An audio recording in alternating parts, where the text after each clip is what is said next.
Ambassador Spock, my senior staff.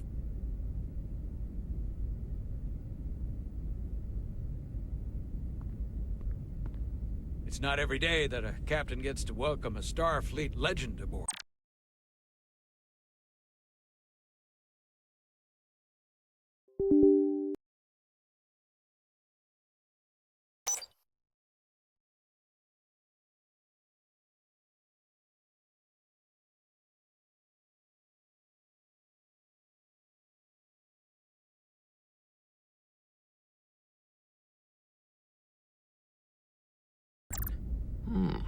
You flatter me, Captain Solano. But legend implies the past tense, whereas I am very much focused on our present circumstances. I didn't mean to suggest you were stuck in the past. You're right, Ambassador. Not the most diplomatic choice of words. You are a legend, Ambassador. There's not an officer in Starfleet that doesn't know of your career. I would never assume that to be the case. We were hoping you could fill us in on the details. We got the basics from Starfleet. Two formerly peaceful neighbors are now on the brink of war. Indeed, and the tension between them grows fiercer by the hour.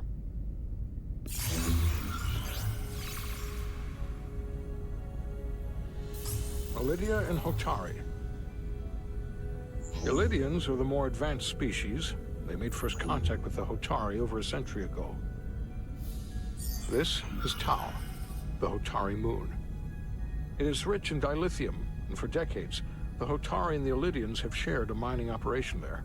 The Ilidians provide the technological resources, while the Hotari have served as the labor force. The stability of that arrangement was the source of their peace, until recently. The Hotari have suddenly and forcefully seized control of the mining operations and expelled the Ilidians from their system.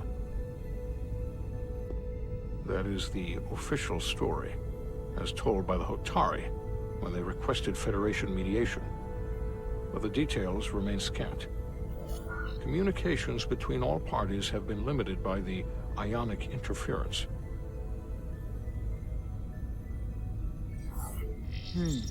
Have the Ilidians retaliated against the Hotari? Or taken any action against them? Surprisingly, they have not yet responded in kind. They were open to a Federation presence, but it is unlikely the relatively primitive Hotari forces would stand a chance against the Ilidian fleet in open war. Left unchecked, this conflict will result in more bloodshed, which is what we are here to prevent. And the dilithium trade hangs in the balance. Clearly, the Hotari have been exploited in this relationship. Maybe we can persuade them peace is the more profitable alternative for everyone. They both profited from the mines. And for the Hotari, something is better than nothing. Peace is our objective, after all. That is correct. The Hotari just won their independence. It's hard to believe they would give that up just for profit. I agree. It would be exceedingly difficult to bring the Hotari to that position. Neither the Ilidians or the Hotari are members of the Federation, so we can't make them do anything. There is an additional complicating factor I should mention. In the past, the Federation has relied on the Ilidians as a source of dilithium. That certainly changes things. Federation sources its dilithium from a lot of places. Yeah, and this is one of them. That means the Hotari have no reason to trust us. I wouldn't go that far, Commander. We are completely neutral in this matter, on neither one side nor the other. Any suggestion otherwise would compromise our position. Given the Federation's involvement in the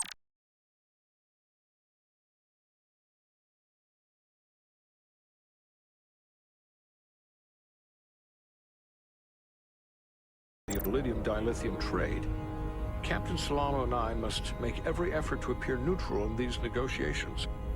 What worries me is if this whole thing unravels, and we're at the mercy of the storm at less than full strength.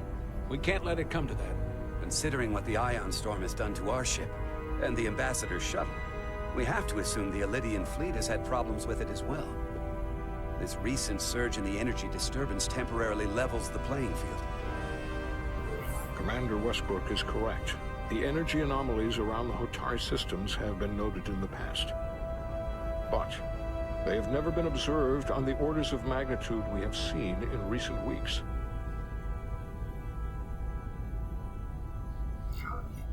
That may answer why the Hotari were able to strike back after so long. They finally had an opportunity, and they took it. That would also explain the Elydians' restraint. And reason to learn as much about the energy anomaly as we can while we are here. We do not want to be caught at a disadvantage of our own. So I trust we understand our circumstances. We're operating on a strict timetable here, and we're going to be leaving for the negotiations shortly. Commander Westbrook, I want you to leverage our systems to investigate the anomaly from here while we're gone. Aye, Captain. Thank you all. Dismissed. I want to speak to both of you privately.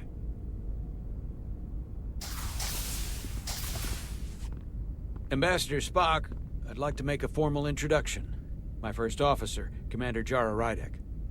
Commander, as you are aware, there are limits to what Captain Solano and I can do in our official capacity as representatives of the Federation. But someone in an unofficial capacity, your first officer, for example, would not be bound by those restrictions. Commander Rydek could ingratiate herself to certain parties behind the scenes, where they may be more candid in revealing information that could lead to a resolution. She certainly goes her own way. Maybe that helps in this case. It would be unconventional, but I'm not opposed to it. I'm perfectly happy to work outside the lines. And by extension, you will be doing your duty, Commander. Just not too far outside the lines. Well, I hope Commander Rydek will have more luck finding out what really happened than we will through official diplomatic channels. The fate of the negotiations, the interests of the Federation, and the prospect for peace may very well depend on it.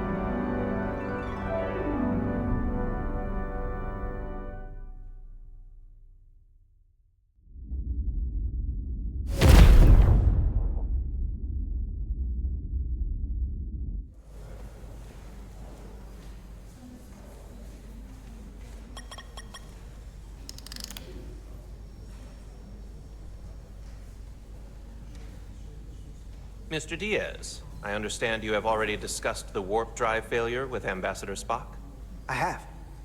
It is imperative that the Ambassador's shuttle be flight ready. I need you both to ascertain the root cause of the system failures he encountered. I'm surprised, Commander. I thought you would have wanted to work on Ambassador Spock's shuttle yourself. I respect the Ambassador and his many accomplishments, but I do not derive any satisfaction from interacting with his shuttle as if it were somehow transubstantiated through its association with him. Especially when I have the entirety of this starship to concern myself with. I am not the chief engineer of this shuttlecraft. When you look at it logically, yes, it is just a shuttle. No different than any of the others. There is plenty that is different about it, and that is what you are to investigate. But please limit your findings to observable scientific phenomena. We'll try to restrain ourselves. Then I will leave you to it. Make note of any abnormalities in your report. Carry on.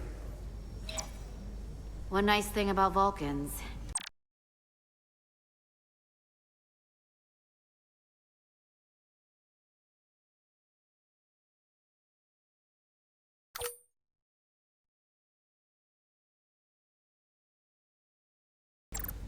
Chovak is the only person who didn't look at this and treat me like I was something to pity.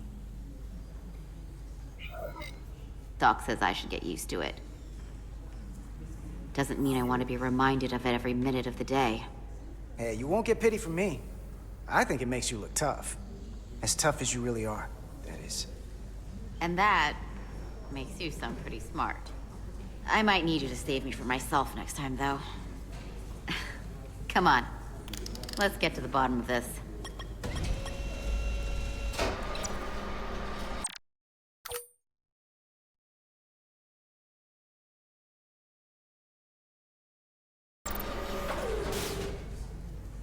Ready to go? All set. Let's run the diagnostic.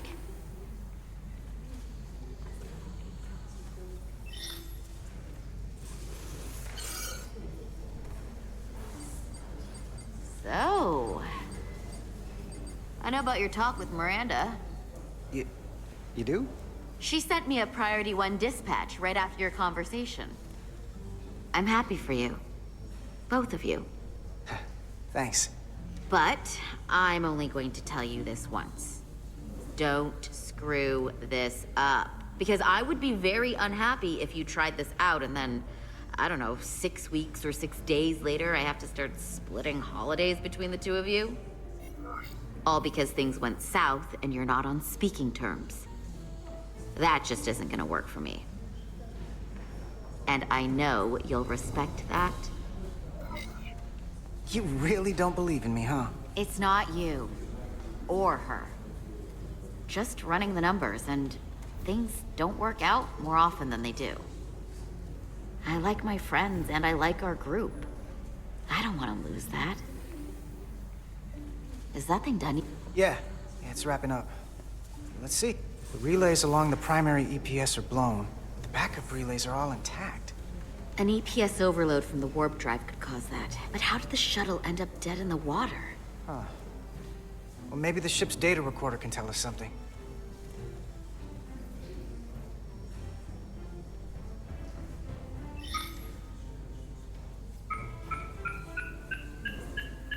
Here. They were only about 8 minutes from their plotted warp point. No faults, just those warnings. What are they?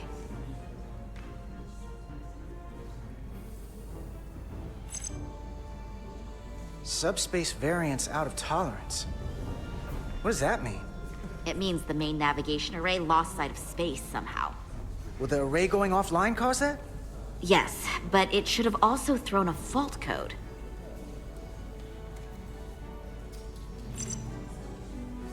The warp field became inverted suddenly. I've seen this happen when the center warp coil cracks. A cracked warp coil throws a fault code. Still, we should take a look.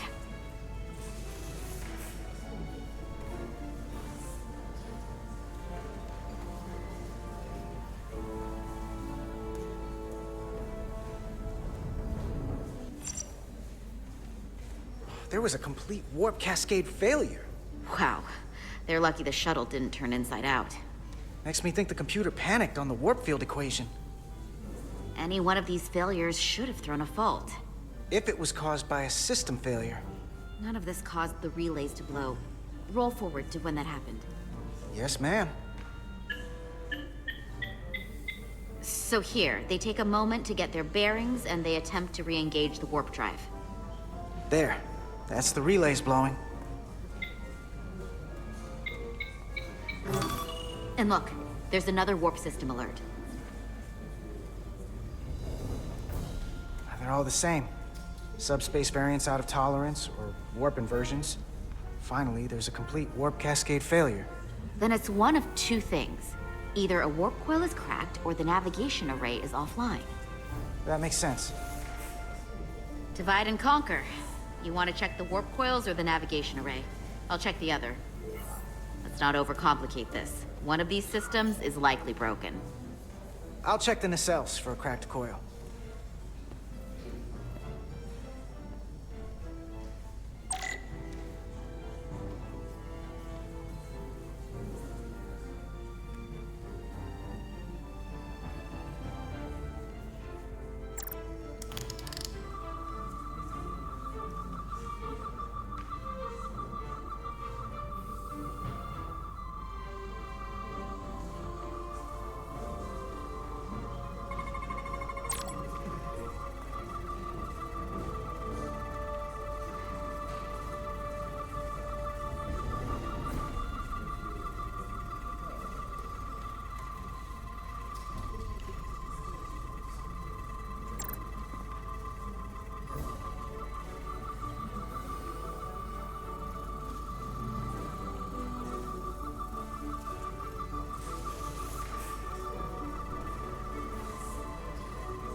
checked every coil on the port nacelle for imbalances.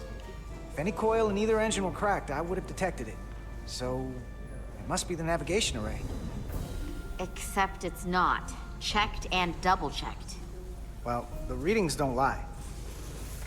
Here comes the security detail for the way team.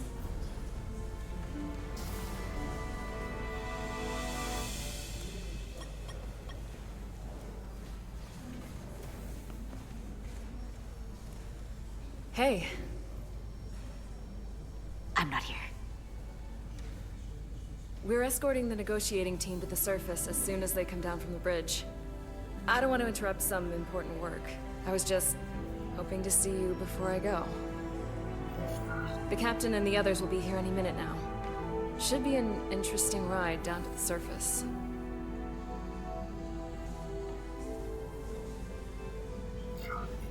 Come on, I'm never too busy to make time for you. That's not true. No. But I am glad you came by. No, that's more accurate. I gotta be precise with you, huh? Hey, Maris. Aren't these those button pushers you're always hanging out with? And you're the phaser jockeys we always beat in Parisi squares, right? All aboard for Hotari. That another one of the captain's railroad things? Gotta be. I just usually zone out by the time he gets to the whole, steam engines were the warp drives of their day part. Catch y'all later. You don't want to miss your train. I do have to go.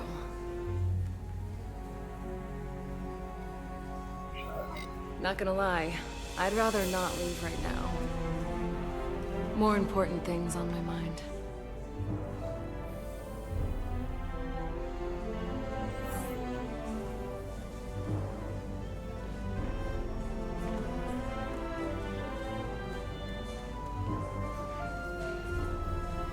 That was nice. Yeah, it was. Save some of that for when I get back. You got a deal.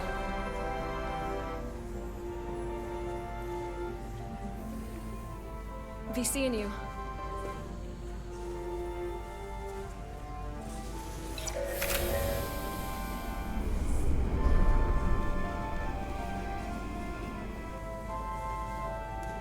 Etzelarda Diaz. If you could float back down to reality, we still have a ways to go. All right, where were we? So, the warp coils in the navigation array are fine, but the nav computer doesn't seem to think so. I'm out of ideas short of field stripping the shuttle from bow to stern. You wanna take this out of the shuttle and throw it on the bench? Oh, real hands-on maintenance. I like it. Okay, the nav computer is patched into the ship. The ship's computer can double-check our work.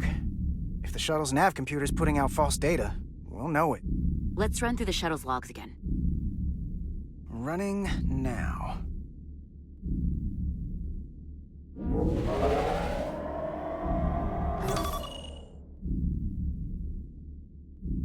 Same. Warp field inversion and a cascade failure. However, the Resolute computer doesn't show the same subspace variance. We're in the same conditions that the shuttle was in when it failed. Why wouldn't the ship's computer get a matching result? What if the subspace variance was a momentary occurrence? That's a possibility, and it would explain why the simulation under our current sensor readings failed to reproduce the issue. But a subspace anomaly strong enough to cause a warp field collapse would leave graviton ripples for days. Let's run with the momentary subspace variance theory for now. Roll forward to the shuttle's attempt to re-engage the warp drive. We need the conditions of space around the shuttle at the moment of warp failure. Resuming simulation.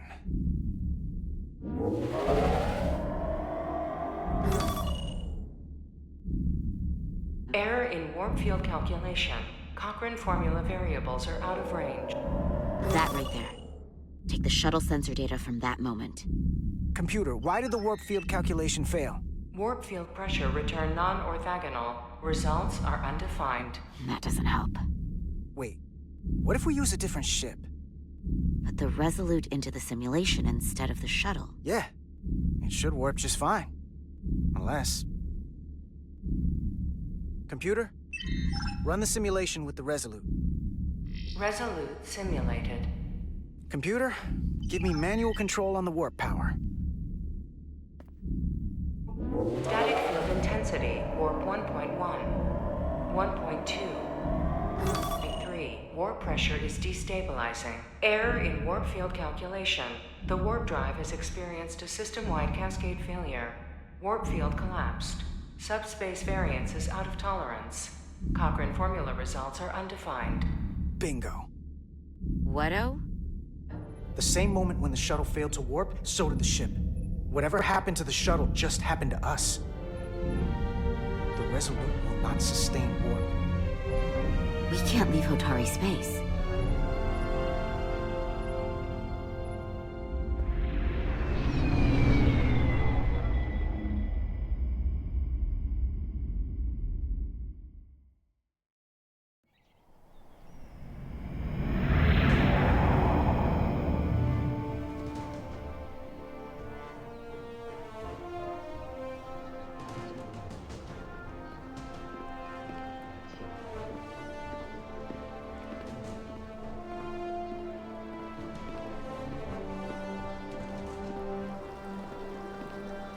Ambassador Spock, Captain Solana, welcome to Hotari.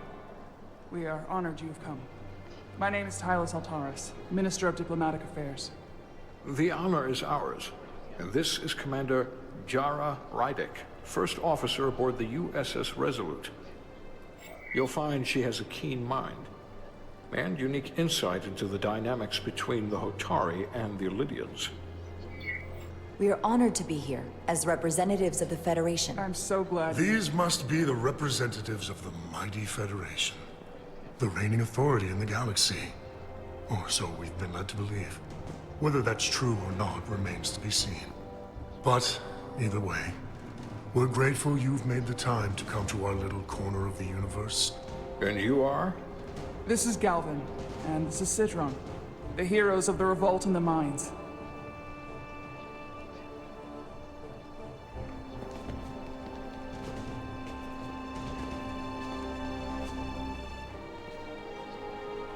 Let's hope this is the last time we ever have to come here. If you'll excuse me.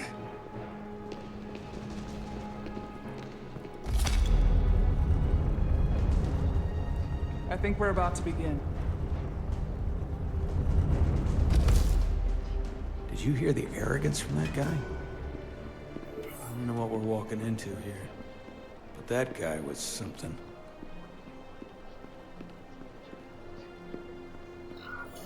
That may be true. But let's keep an open mind going into the negotiations. Hopefully he's just one voice amongst many. Then let's hope he's the outlier. The Hotari have invited us as their guests, so we must show them the proper respect.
Ambassador Spock, welcome to Hotari Prime.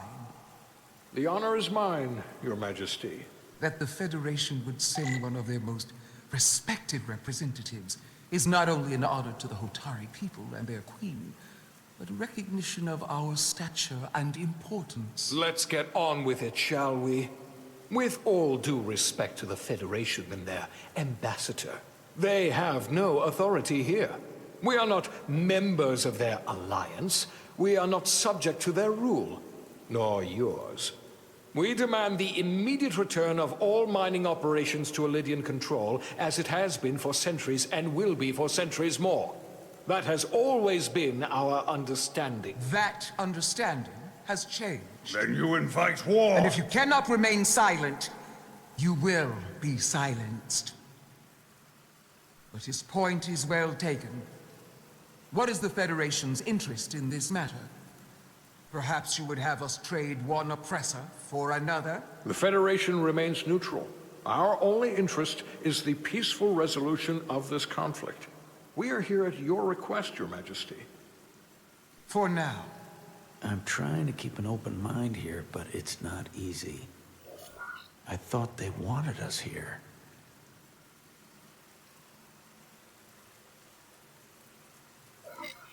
Was there something you wanted to say, Captain? Oh, no. My apologies. And what about the Kobliad? She's not She can speak for herself, can't she? Then let her.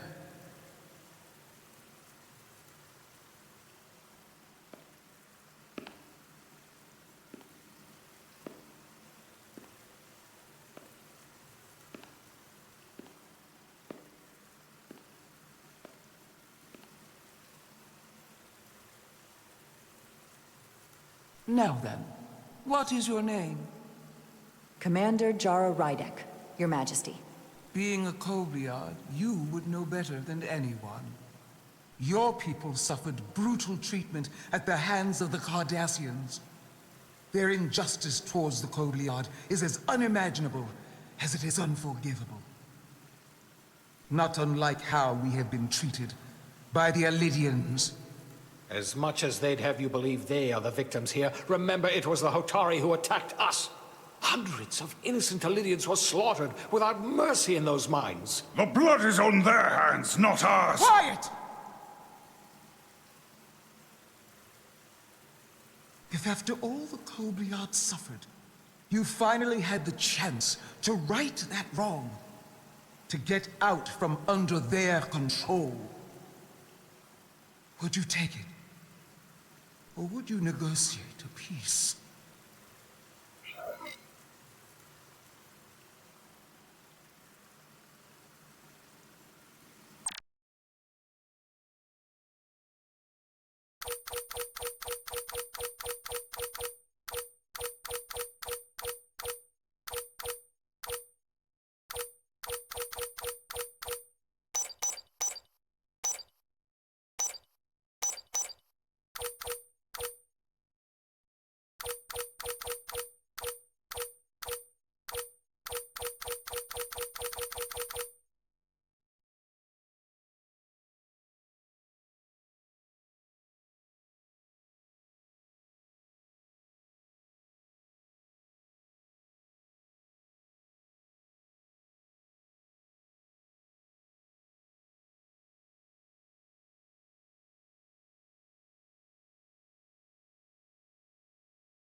There is no remedy for what the Kobliad suffered. and I fear who we might have become in pursuit of it. There is no justice if the oppressed become the oppressor. So I would willingly accept a peaceful resolution if it were offered. That is the real opportunity. Perhaps, Commander Rydak. Perhaps. Unfortunately, that was not the case, was it? No, it was not. Peace is often elusive to those who need it most. The Federation is the most powerful, most advanced alliance in the galaxy. It's widely known we have an abundance of dilithium in our mines. And it's in your interest to secure a steady supply. Your Majesty, if I may. Ambassador Spock would have us believe you're here as a neutral party in the interest of peace. So why are you really here? I want the truth, not your Federation rhetoric. As Ambassador Spock has said, we've come seeking a peaceful resolution to this conflict, and have no interest in your dilithium. I'm not nearly as naive as you must think. The Federation has done business with the Illydians for decades, which makes me question your motives. What they haven't said, but cannot deny, is a simple truth. The dilithium trade would not and will no longer exist without Illydian involvement. We created it for the benefit of everyone, especially the Hotari. We've given them warp technology. We've let them share in the profits. We've made their lives infinitely better than before dilithium was discovered. All of that goes away if the Federation turns a blind eye to their treachery. That is enough of your lies! The Hotari are quite capable of running the mines. We've done so for centuries. So tell me, who deserves control of the dilithium trade and the mines on Tau? Who should the Federation recognize? The Hotari or the Illydians?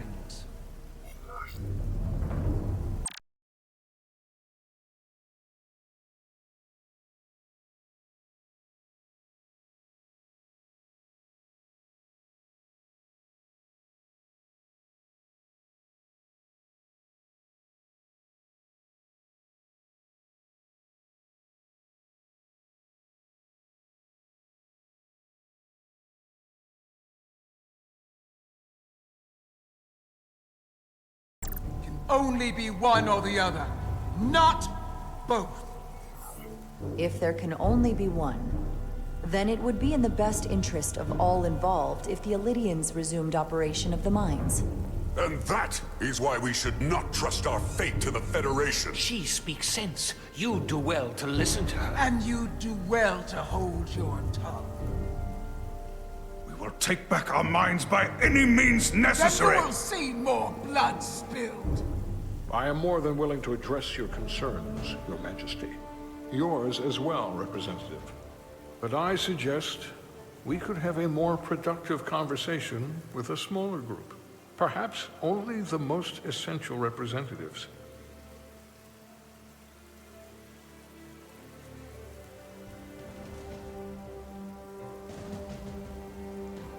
I would agree, Ambassador Spock.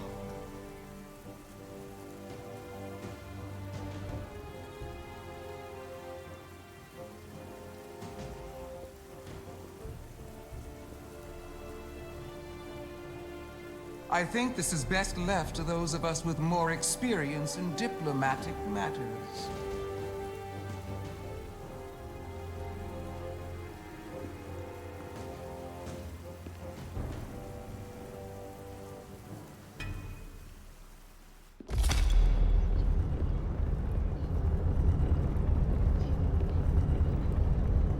Spock and I will cover everything on the diplomatic front.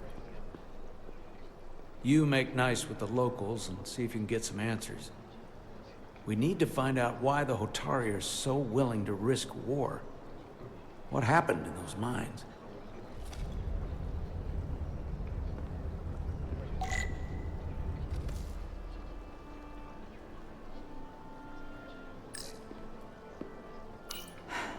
Captain and Ambassador have it handled. I've got my own mission.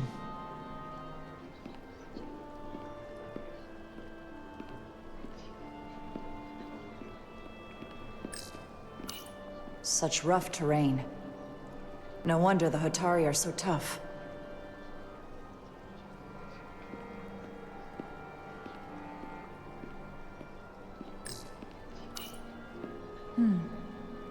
Soothing.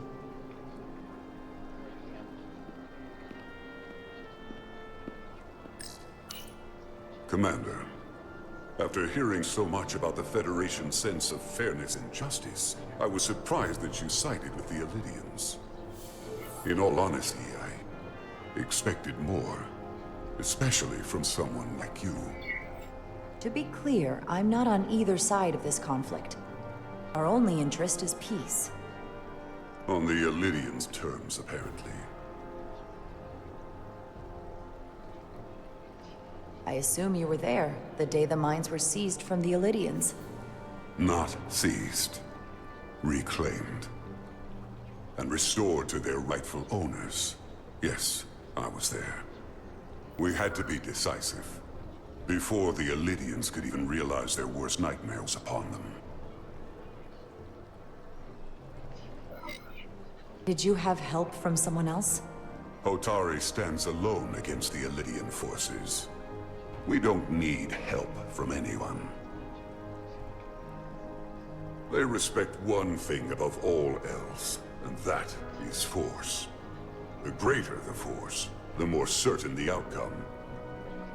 Any talk of making peace is just that, and worth little without the strength to secure it. Which makes me wonder about your ship, the Resolute. Undoubtedly the Federation's finest warship. Ready to contend with anything the Illidians might have in store.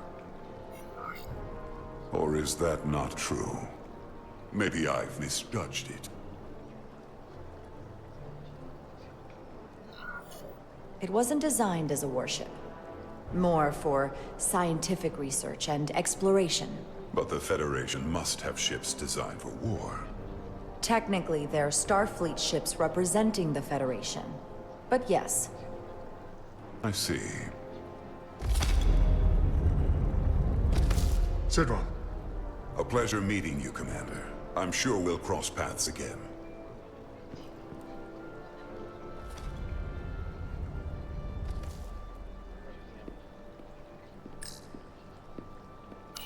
Commander Rydek, I have to admit, I was surprised when you said the Illidians should control the dilithium trade.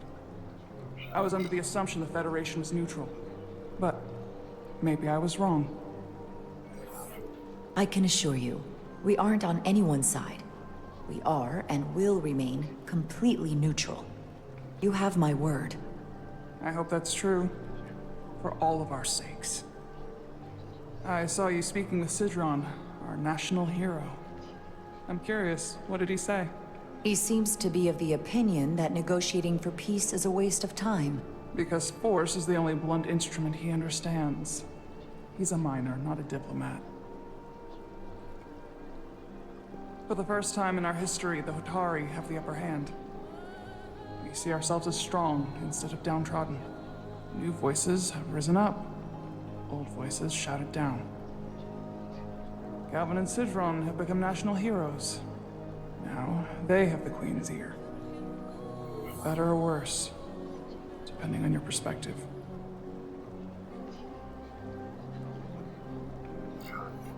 I take it they're against a negotiated peace with the Illidians. Heroes tend to want more of what made them heroic. If it were up to them, they'd wage all-out war and bring ruin upon us all. My fear has been that the Illidians will launch an attack and crush us. You've seen their starship, no doubt. They could have retaken the mines whenever they wanted to, but it never happened. And as strange as this may sound, I'd almost say they're afraid. I just don't know what they're afraid of. It's still the same bluster and bravado you would expect from them. But it has no teeth. Like they're afraid of what might happen. Do you think it has something to do with the ion storm? Right now, it's stronger than ever, isn't it? It's entirely possible. I'm not a scientist, but I do know the storm has knocked out all kinds of systems. So maybe the Illydians weren't willing to risk their ships, given all the interference.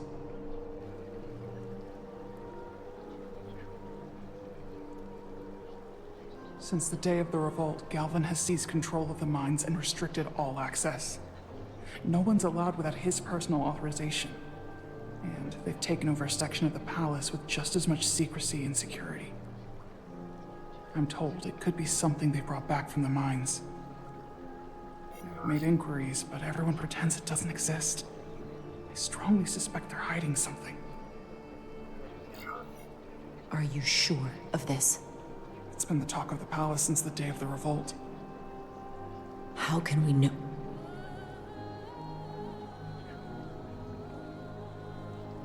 I'd better see what's happening. Do you think you can find out what they're hiding? I need to see proof of something before I can make my case to the Federation. I can try, but even if I found it, I might not know what to make of it. Take this. You can use it to capture whatever you find, and then send it to me.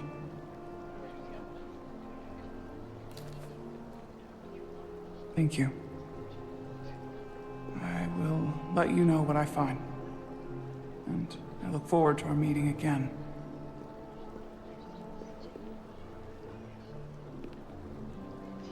Sorry, I don't mean to bother you, but I couldn't help but notice you were speaking with the Hotari this whole time. I figured it might be useful if I offered another perspective. Of course. I have to say, I fully expected you to side with the Hotari, but obviously the Federation wants a steady supply of dilithium, something only we can offer. Without Illydian involvement, there is no dilithium trade. Left to the Hotari, it would be nothing short of a disaster. We're not on either side. Our only interest is the peaceful resolution to this conflict. As is ours. Of course, the question is, at what price?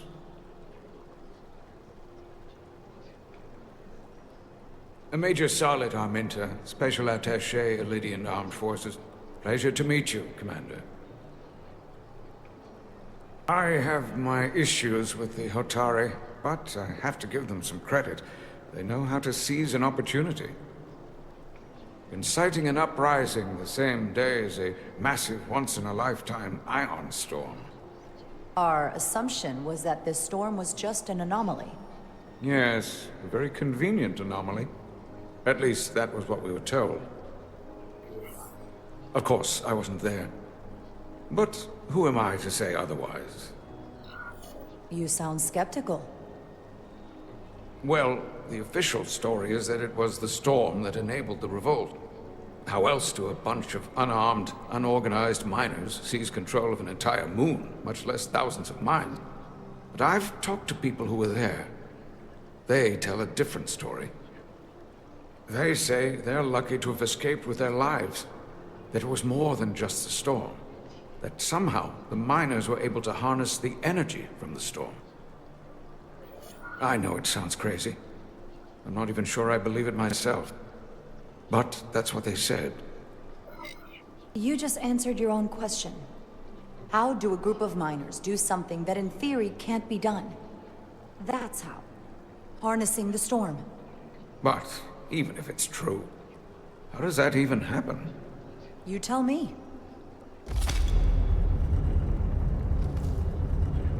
If you'll excuse me, Commander Ryder.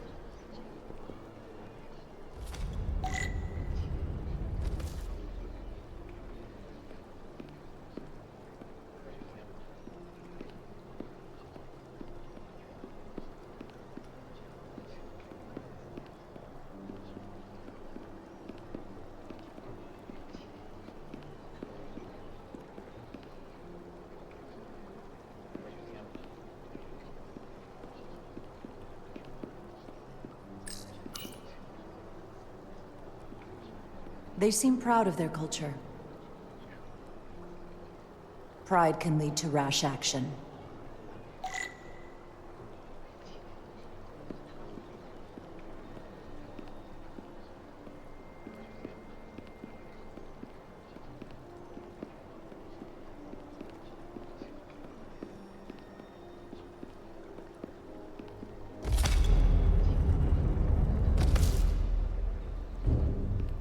Well, that was a disaster. What happened? The Hotari refused to concede anything, so the Illydians stormed out. The Hotari did not invite us here as peacekeepers. I hope your efforts were more fruitful than ours.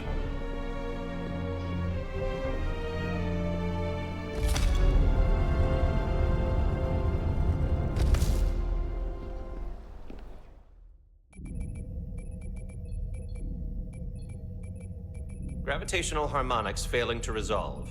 Warp bubble stability degrading. Increase output to maximum. Increasing warp output to maximum. It's happening again.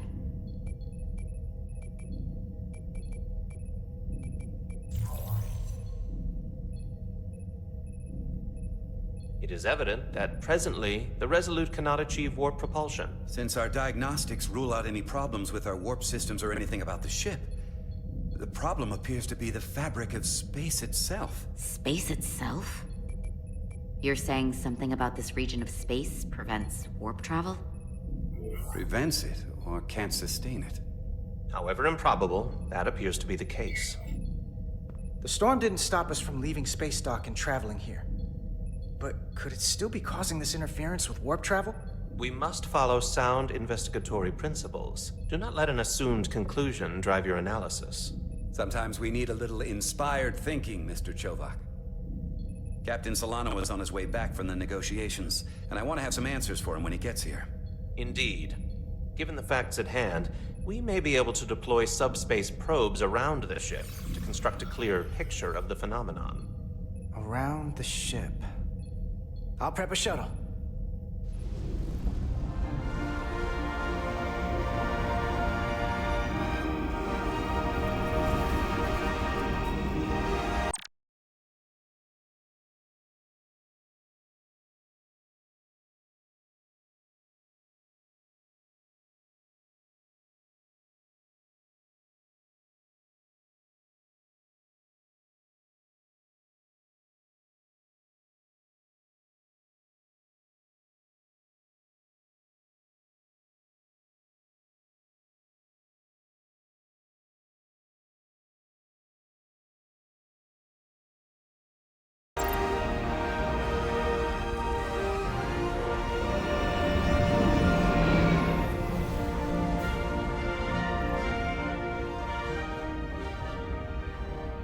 I'm setting up a waypoint at a distance roughly corresponding to the edge of our warp field.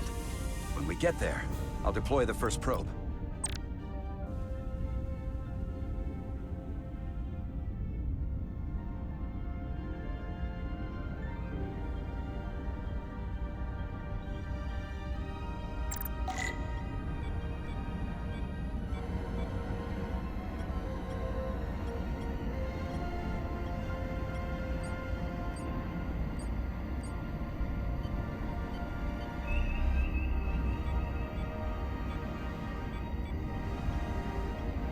Commander Westbrook, the Resolute systems are calibrated to receive the probe's readings.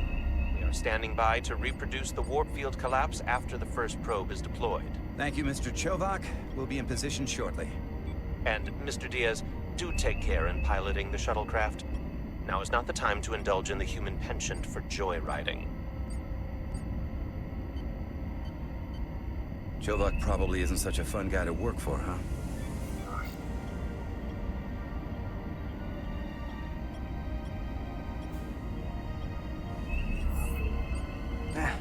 I just don't take it personally. At least I try not to. That's a very mature answer. Shows a positive attitude on your part. Remind me of it when I start complaining to you about the ship's new first officer.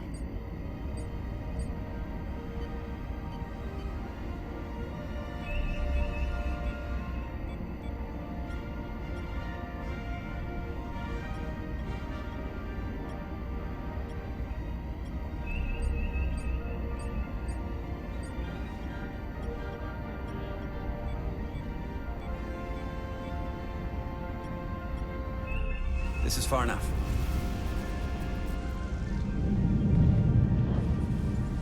Transporting the first probe into position.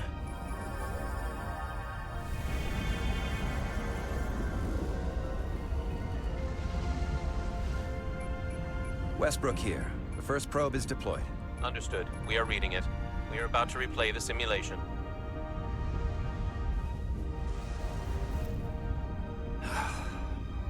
Problem? I just can't get a handle on her. Commander Rydek. She rejected my plan to use a deflector pulse against the storm surge. But on the other, she did listen to my advice and use the whole polarity trick to get you through that excursion alive. I'm not saying there's anything wrong with the new XO. I'm sure she's a fine officer, even if we don't see eye to eye. But she didn't go through what the rest of us did. You know that. And it's hard to figure out why she'd be the one Solano chose instead of, well,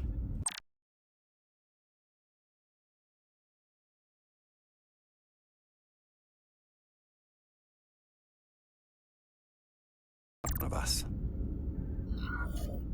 I've heard some good things. You should at least give her a chance. I'll take that under advisement. Test is running. Warp field collapse in 3, 2, 1, mark.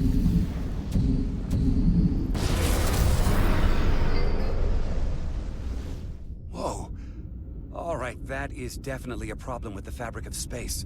We need to get another probe out there.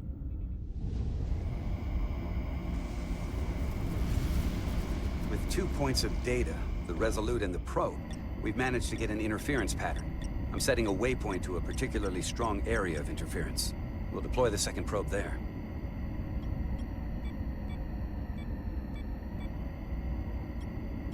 Listen, I'm gonna give you a piece of advice I wish someone had given me. Make sure you're never just one thing. And don't get so focused on what's in front of your face that you lose sight of the big picture. Before Rydek showed up, the captain pulled me into his ready room and told me he didn't think I had the people skills to be first officer. What a load of crap. I mean, if he'd said that about Chovak, sure. I appreciate the advice, Commander. I'll make sure I keep my options open. I don't need to tell you how to operate. You're already well on your way. You're a capable engineer. You're good in the field. Keep up the good work, and who knows? A solid jack of all departments like you could be Commander-in-Chief of Starfleet one day. Hell, Admiral Jellicoe started as a shuttle pilot. And there are places to go in the enlisted ranks, too. Of course, if you get an officer's commission, they'll put you on another ship. You know, I'd be the best leader Starfleet ever had. Lower decks always have to fix all the problems Command causes. Maybe I'd just save everybody some steps. Well, don't forget about us little people when you're running things. Of course not. You gotta remember where you came from.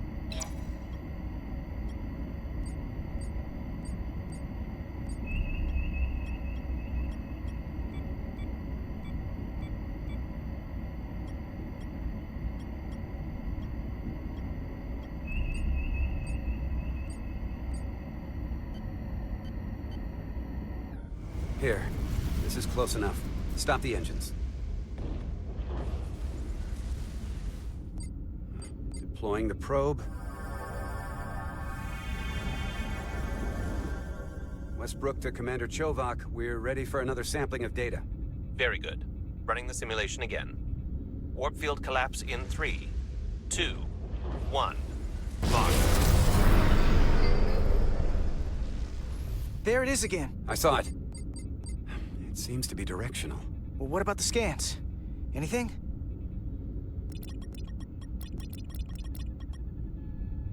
Here's the readings in relation to our local space. We've got the Resolute, Otari Prime, and the probes. All this interference is overloading the sensor buffers. We're gonna have to triangulate the sensors manually.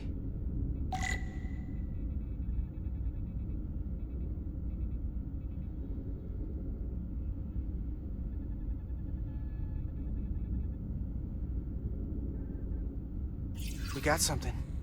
These markers indicate peaks in the gravimetric interference patterns. Let's see if I can find some more.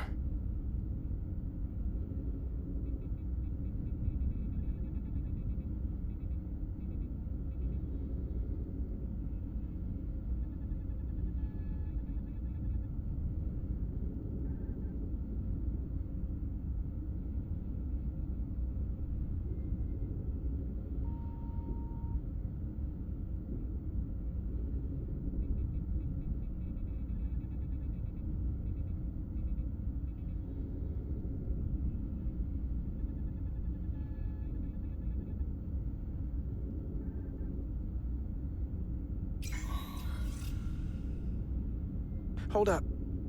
This is coming from the moon. A beam that blocks warp travel. Aimed right at us. Someone is doing this intentionally. I don't know how they're doing it. This is like nothing I've ever seen. Why would they be doing this? We came here to help these people. And now we're getting hit by some warp-killing weapon? Now, look here. It's current readings of the ion storm. These concentrations... they line up with the interference pattern. The storm and this beam, they're coming from the same place. Carter, whatever petty local conflict brought us here, it's just a small part of something much bigger.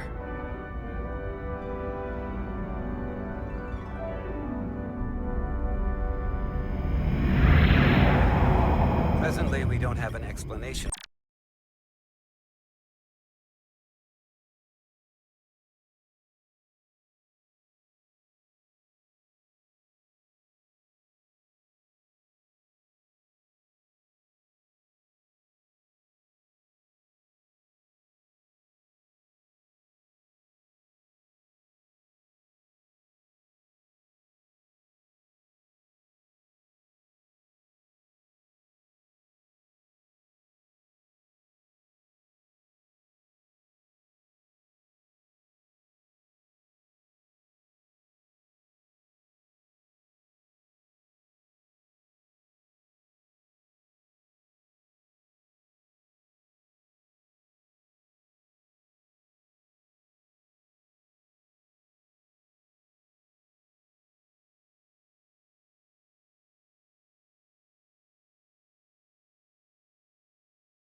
for how they're doing this. One thing is clear. This is no fluke. Thank you, Mr. Westbrook. I want a full briefing when I'm back on board. Solano out. A targeted weapon that inhibits warp travel. Coming from the moon Tau. That would explain the difficulties my shuttle encountered. More importantly, the tenor of the Hotari during the negotiations. And here I thought the Elydians would be the problem. Coming to peace talks in a warship. This wasn't supposed to be so complicated. For all their posturing, every indication is that the Elydians are afraid of the Hotari. They didn't bring their warship as a threat. They brought it because they're scared. From everything we witnessed, I would say that is highly likely. But what are they afraid of? Tylus, the Hotari representative, said she thought they found something in the mines. Galvin and Sidron brought it back to the palace, but they're keeping it under tight security. She's going to investigate it. I gave her my tricorder. I expect she'll contact us soon. You found an ally. Why would Tylus help us? Go behind her people's back? It's a fair question, considering. She doesn't like the way Galvin and Sidron have been manipulating the situation. And the Queen. Working with us to go around them isn't the same as betraying her people. That may be true. She's certainly more likely to help than the other Hotari we've met. That raises another question. Specifically, what do the other Hotari have to gain in bringing us here, only to make this hostile maneuver against us? There must be some motivation. Unless they change their minds between when they asked and when we... out here. Sidron was very curious when we spoke outside the Queen's chamber. He wanted to know all about us, our ship, the Federation. He wasn't giving any answers. He was looking for them. Well, I'm sure you didn't tell him too much. I don't think the Elydians know what's really down on that moon either. Major Armintus said the revolt defied explanation. That the Hotari miners somehow harnessed the energy of the storm. Harnessed the energy of the storm? Doing that is beyond even our capabilities. So is a weapon that disrupts warp travel. There have been civilizations and entities, both past and present, far more technologically advanced than the Federation. The Elydians and Hotari don't fall into that category. But that is all the more reason to investigate further. Commander Rydek, sorry to interrupt. We've received an urgent call from Hotari. The Queen's advisor, Tylus, has asked to speak with you. Put her through.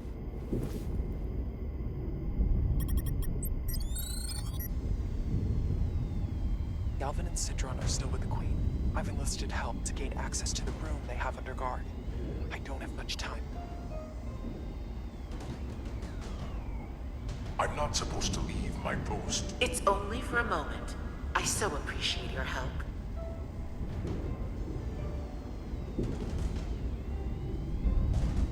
I found something. I'm sending you a scan.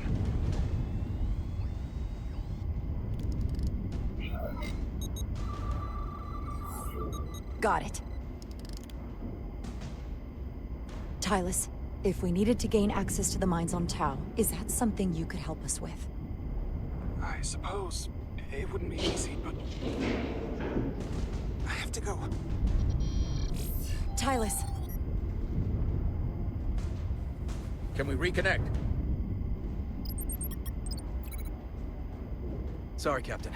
We've lost all contact. We can only hope she escaped without harm. It was hard to tell. I'm the one who got her into this. If something happens to her, it's my fault. She's one of the Queen's closest advisors. I'm sure she'll be fine. Assuming the Queen isn't part of this. Let's see the scan of whatever the hell that was.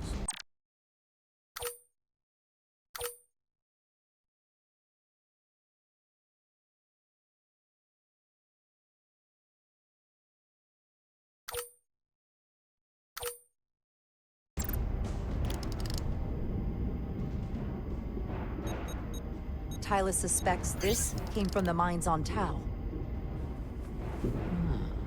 It appears to be of ancient origin, but the markings are unfamiliar.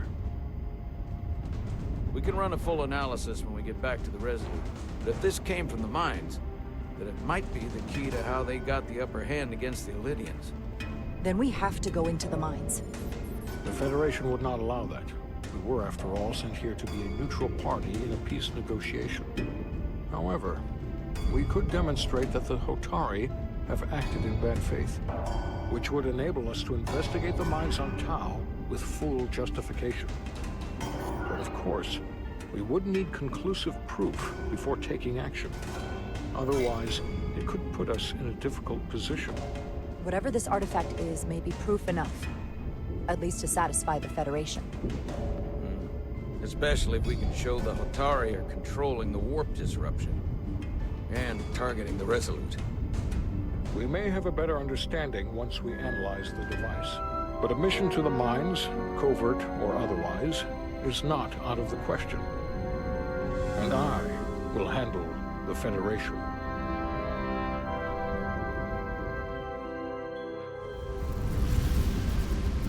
As I was telling Carter, I want all the data I can get on this warp problem. And the negotiating team's shuttle has been recording data all the way back from Hotari. Even better than our probes. So pull the sensor and engine ISOs from the Melville when it sets down. Will do.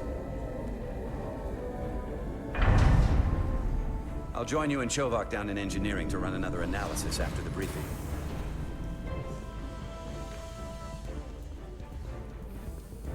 I didn't like this warp problem when we thought it was some astronomical anomaly. And I like it a hell of a lot less now that we know someone is doing it to us. How does it work? What do we even do about it? What do you say we pull these chips and find out? Took some damage on the way.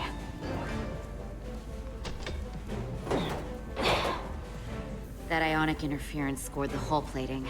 Might be some micro welds. Let's try pulling together. All right. 3, 2, 1. It won't budge. Gotta be the storm damage. We need to... Welcome back. Any excitement down on the surface? Excitement? No. Nothing like that. Hey, can you hand me the EJ7 interlock? From the toolbox. I don't know what that is. Not much use for one on a security detail, huh? Carter? Yeah, I'll get it.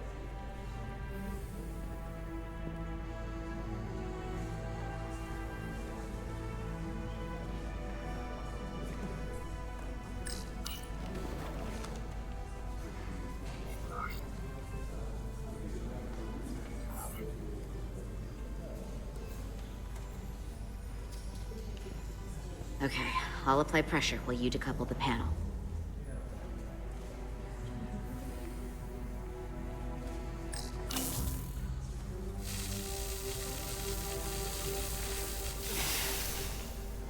Here, I'll help.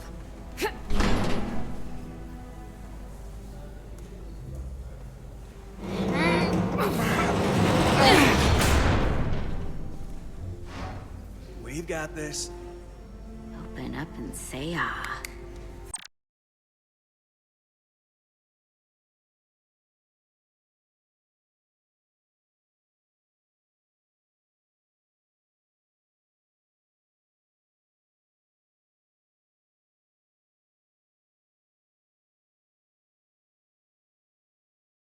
Thanks for the hand. We have to get these isolinear chips down to engineering. No problem. You really know everything about these ships, don't you? The tools, the systems. Like a walking Starfleet technical manual. Well, I wouldn't say everything, but I know my stuff. I can see that. Come on, start pulling chips.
As I was telling Carter, I want all the data I can get on this warp problem. And the negotiating team shuttle has been recording data all the way back from Hotari. Even better than our probes. So pull the sensor and engine ISOs from the Melville when it sets down. Will do. I'll join you and Chovak down in engineering to run another analysis after the briefing.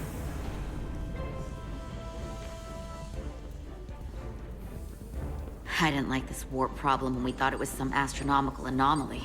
And I like it a hell of a lot less now that we know someone is doing it to us. How does it work? What do we even do about it? What do you say we pull these chips and find out? Took some damage on the way.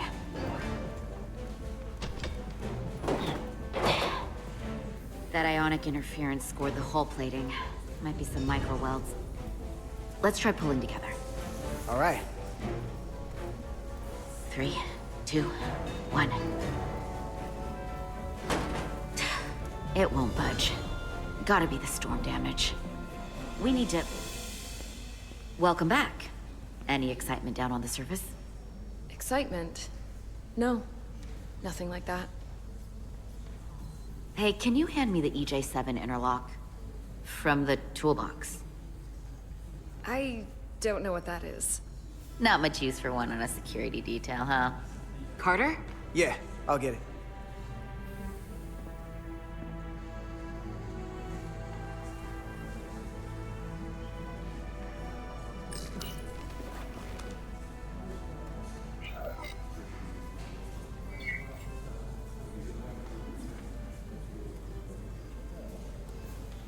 Okay, I'll apply pressure while you decouple the panel.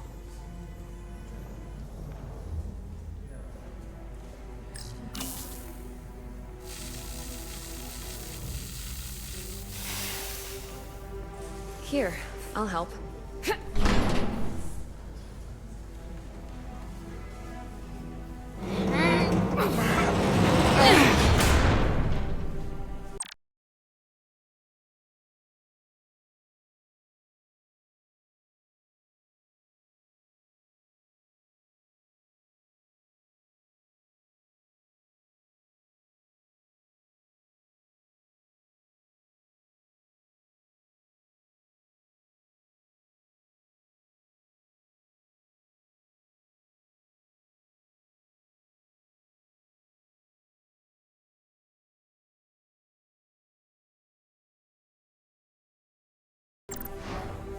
We've got this. Open up and say ah. Thanks for the hand.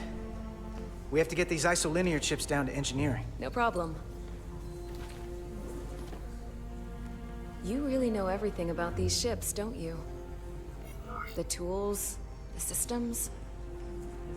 Like a walking Starfleet technical manual.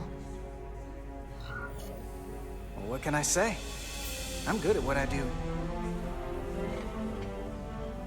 I can see that.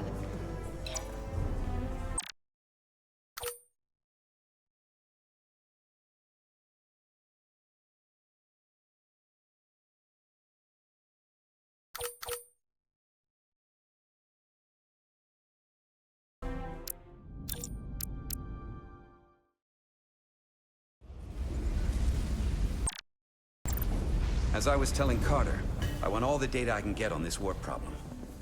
And the negotiating team's shuttle has been recording data all the way back from Hotari. Even better than our probes. So pull the sensor and engine ISOs from the Melville when it sets down. Will do. I'll join you and Chovak down in engineering to run another...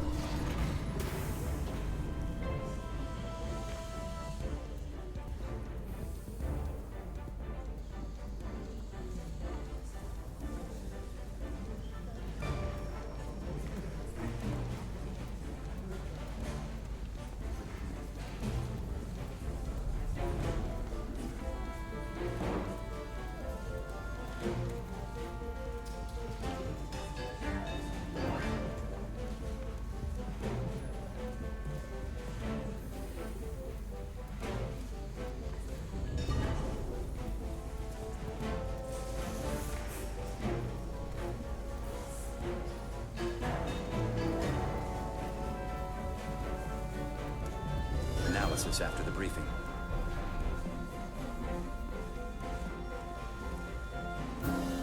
I didn't like this warp problem when we thought it was some astronomical anomaly. And I like it a hell of a lot less now that we know someone is doing it to us. How does it work? What do we even do about it? What do you say we pull these chips and find out? Took some damage on the way.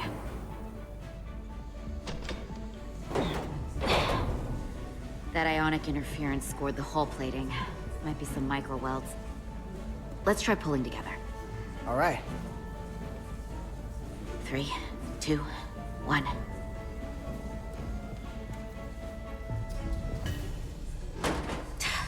It won't budge. Gotta be the storm damage. We need to... Welcome back. Any excitement down on the surface? Excitement? No. Nothing like that. Hey, can you hand me the EJ7 interlock? From the toolbox. I don't know what that is. Not much use for one on a security detail, huh? Carter? Yeah, I'll get it.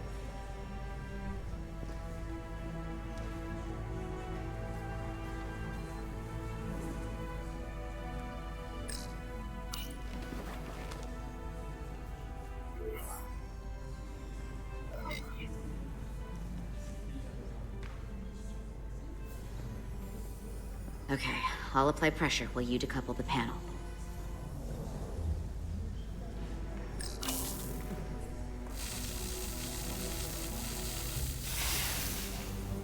Here, I'll help.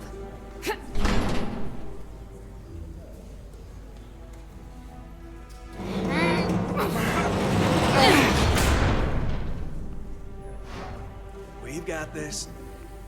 Open up and say ah. Thanks for the hand. We have to get these isolinear chips down to engineering. No problem. You really know everything about these ships, don't you?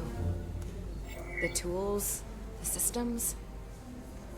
Like a walking Starfleet technical manual. Oh, I thought security was the detail to be on. Now all of a sudden you're interested in engineering? Just the engineer.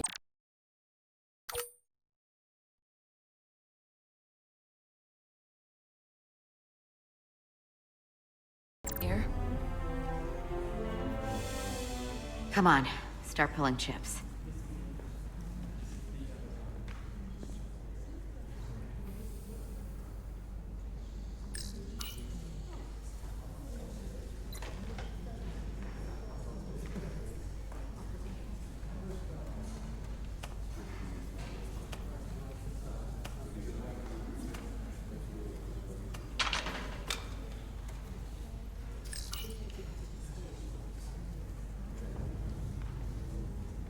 What's this? Some kind of crystal formation?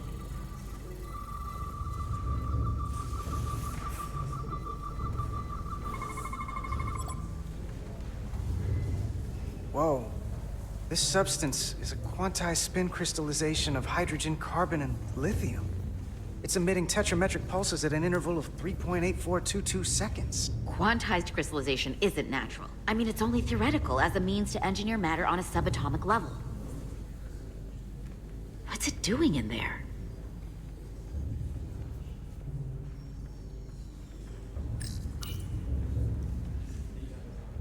Wait. Regulation 364, subsection 9. What? Regulation 364, subsection 9 orders that in the case of an unknown foreign substance infiltrating a sealed system, it will be placed in secure confinement before further examination. Retrieve a containment module. Don't you think we're more equipped to deal with whatever this is? No. Before anything else, this is a security issue. You don't even know what this is. Which is why we need to study it. Once it's contained. Just leave it there for now.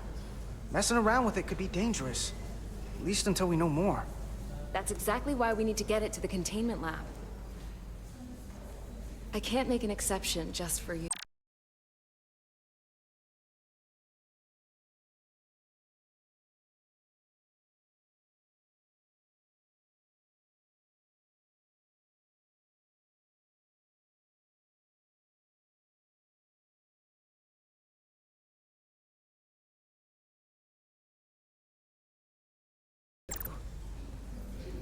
I'm still going to report these crystals to Commander Westbrook when we send the shuttle data. And I will inform my superiors. I'm taking this just as seriously as you are. But I overheard talk about the warp disruption on the shuttle. Now these crystals? Maybe this situation is more than we can handle with just a science vessel. We could trigger a distress call, get Starfleet to send more ships. Or I could send a message to my old CO on the Adirondack. Get some combat-tested vessels. We're at the edge of the quadrant. Help isn't just gonna pop over like we're in Sector 001. Wouldn't hurt to try. You talk like you've never had your backs up against a wall before. This is Starfleet. We solve our own problems.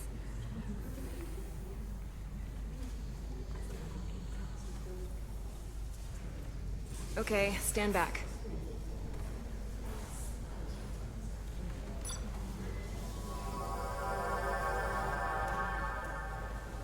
Get this to the containment lab.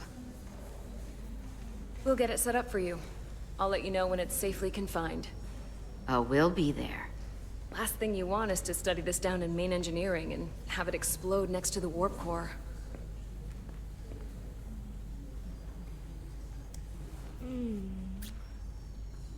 Almost forgot. Can't have that. For a second, I thought she'd gone cold on you. Like she might have changed her mind. But I guess this whole situation has her spooked. Maybe she knows more than us? Or it's because this is all happening so fast? But she usually doesn't scare easy. Well, of course she's taking it seriously, but that's her job. When she's on duty, she's gotta be on the lookout for danger. Yeah, but talking about sending a distress call on her own? That's going too far. She was probably just thinking out loud. I'm sure she'll come to her senses. This mission has enough complications stacking up. Now, we'll get through it. You, me, and Miranda too. Commander Rydek was able to work behind the scenes during the negotiations and made contact with a representative from the Hotari delegation named Tylus. She mentioned an unusual artifact of unknown origin being held under tight security within the Hotari Palace, which she believes came from the mines on Tau. Now, this artifact might have a connection to the revolt, to the storm, and to the warp disruption we now know has been targeted at the Resolute. Commander Rydek, if you want to take it from here. Of course. Tylus managed to infiltrate the heavily guarded location within the palace and sent us these scans using my tricorder. It appears to be some sort of control panel, possibly connected to the warp disruption weapon originating on Tau. Of particular interest is this symbol, which we couldn't identify the origin of. The Federation database has records from a vast number of civilizations. If anyone from Starfleet has come across this before, the system should recognize it. Cross-referencing with Federation records. Displaying symbols from Federation database with a 90% probability of match or higher. Select a symbol to further analyze.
.2% match.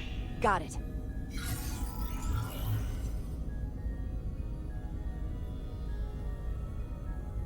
So, what are we looking at? The design and composition indicate this is a glyph associated with the ancient Khan Empire. Their civilization collapsed over 600,000 years ago, but once spanned millions of systems with a population numbering in the trillions. Fascinating. The Takan were once the most advanced, most powerful civilization in the galaxy. Is it possible the Hotari found Takan technology? I wonder if they even know what they have. Our knowledge of the Takan is limited. I have only encountered passing references to them.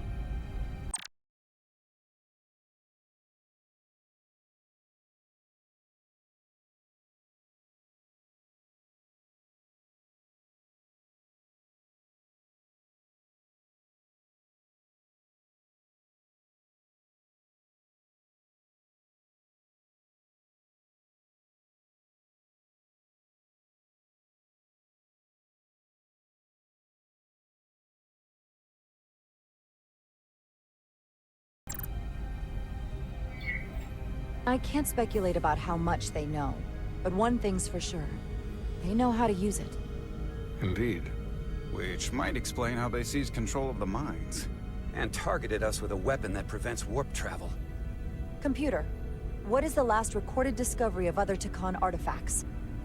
On stardate 41386.4, the USS Enterprise D, under the command of Captain Jean-Luc Picard, discovered a Takan outpost in the Delphi-Ardu system. According to the mission summary, an unbreakable energy-draining field was deployed against the Enterprise and a Ferengi ship. The Enterprise was only able to escape after negotiating their release with an entity known as Portal 6-3, Guardian of the Takan Empire. Unbreakable energy draining field.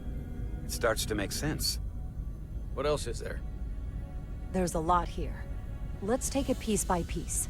Select the aspect you wish to learn more about. Someone from the Takan Empire is actually still around. Or at least was, 16 years ago. Computer, what other information do you have on Portal 6-3, Guardian of the Takan Empire? The entity known as Portal 6-3 is of an unknown nature. A biped humanoid, he was unaware that the Takan Empire no longer existed at the time of the encounter. He was able to control the crystal-based technology of the Takan outpost through apparent telepathic means. It was by his choice that the Enterprise was released from the energy draining field after Commander William T. Riker of the Away Team argued on behalf of both Starfleet and the Ferengi. Telepathic control of their technology. As I have said, they were the most advanced civilization in the galaxy.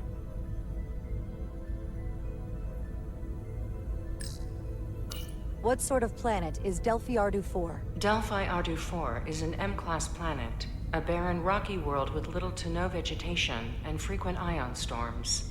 The giant crystals that grow there absorb energy, but it is not understood how they do so. The entire Delphi-Ardu system, consisting of 11 planets, was considered completely uninhabited until the encounter with Portal 6-3. Frequent ion storms. That can't just be a coincidence. There appears to be some sort of restriction order from Starfleet. Computer, explain this restriction. A Starfleet directive similar to General Order 7 forbids entering the Delphi-Ardu system or attempting to make contact with Portal 6-3. Starfleet doesn't throw up a no trespassing sign for just anybody. I suppose it makes sense considering what happened to the Enterprise D.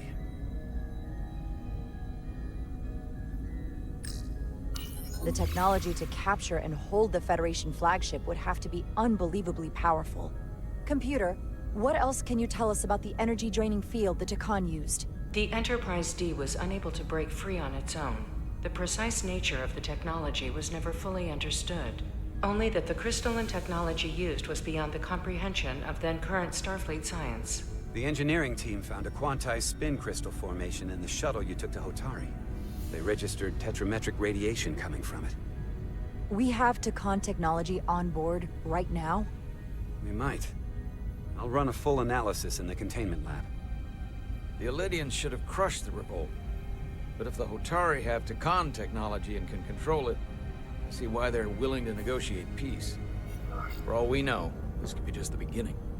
And we're up against something greater than we can imagine. There's only one way to find out. We need to see what's down there for ourselves. I might be able to help with that. We've been able to triangulate the source of the ionic interference and warp disruption to a specific mine on Tau. Engineering used the latest data from your shuttle to pinpoint its origin. There. So we know where to look. Commander Rydek's right. We need to know what's down there, what the Hotari are hiding, to better understand what we're up against, and to neutralize it if we can. Captain, embarking on a mission to the Hotari moon would not be viewed favorably by either side. However, given the circumstances, we are entirely within our rights to defend ourselves. I just want to make sure this doesn't blow up in our faces. Which is why I'm thinking of sending Commander Rydek on a covert mission to Tau. Assuming you're up to the task. It would require absolute secrecy. And obviously, it's not without risk.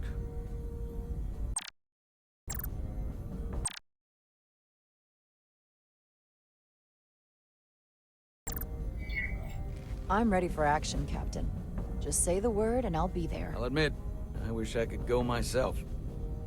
I'm hoping Tylus can accompany you. The priority is to avoid detection. It's a calculated risk.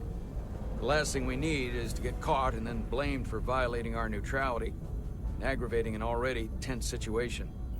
We can't afford any mistakes. Yes, sir. I'll do everything in my power to make sure no one knows I'm there. Good.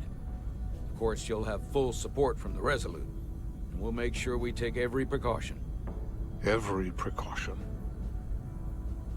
Get in touch with Tylus and make the necessary arrangements as discreetly as possible. Bridge to Captain Solano.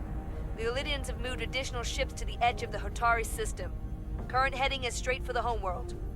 Understood. It would seem we no longer have the luxury of waiting. In that case, may I suggest you and I return to Hotari Prime? Doing so will provide Commander Rydek as much time as possible to complete her mission. Agreed. We'll hail the Queen's delegation from my ready room. We all know what we need to do. Dismissed.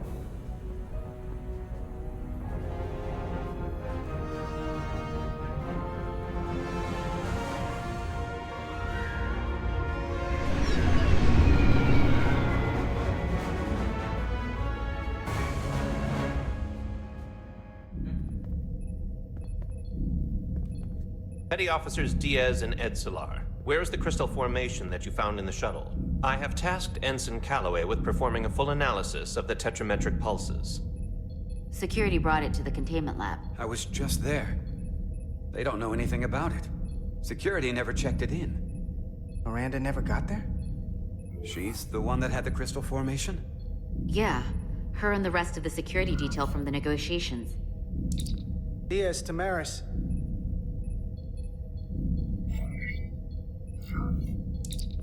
Carter Diaz to Miranda Maris. Commander Westbrook to Petty Officer Miranda Maris. Respond. Something's not right. She's still on the ship. She has to be. Computer, locate Petty Officer Miranda Maris. Petty Officer Miranda Maris is in the isolinear storage array on Deck 5. I'll go find her. Good. I am sure Mr. Diaz can attend to this on his own.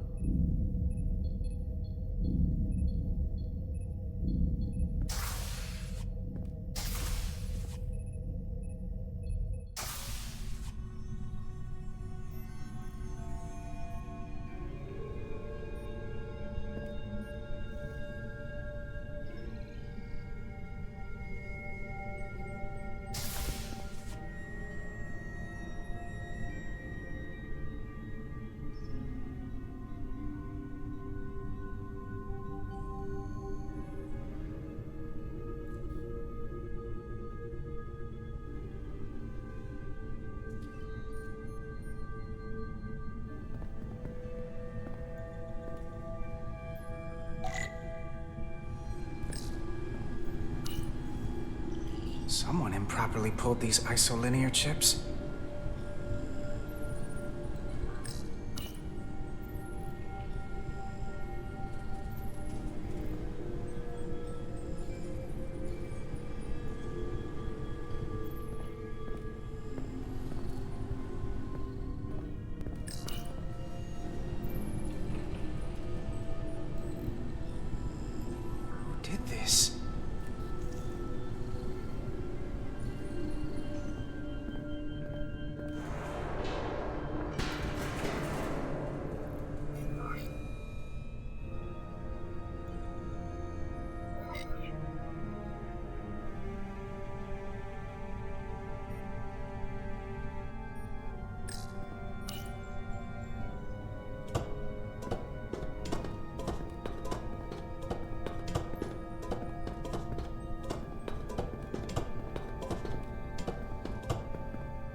What the?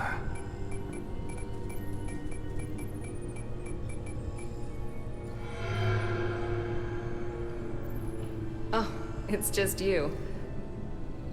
I'm busy right now. Why don't you come back later?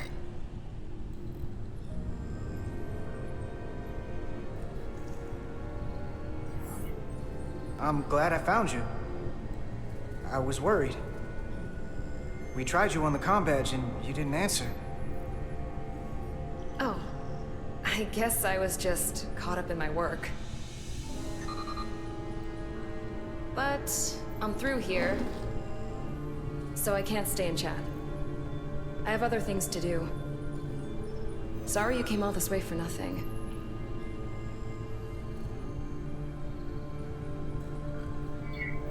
Was someone else messing around in here? There were a bunch of ISOs pulled out on the lower level, and these here. Or was that you? I didn't see anyone, but I'll report it. A team will come to investigate. Look, I appreciate that you came to check on me, but I'm fine. You worry too much. We're on a starship. Nothing's gonna happen to me here. I'm worried because you're acting strange. I don't know what it is you're really doing in here, but Commander Westbrook said the crystals you took never made it to the containment lab. Will you drop it? I don't like being interrogated, Carter. Hey, wait up!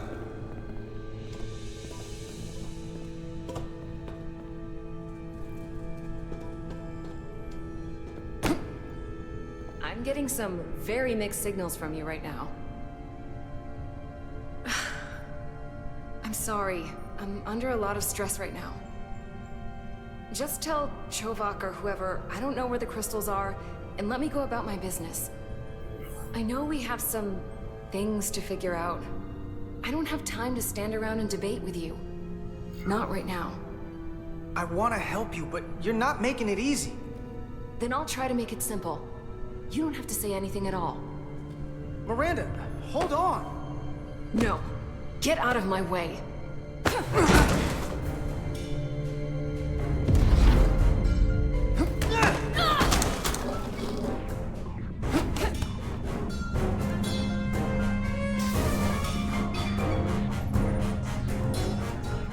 So I see you found each other.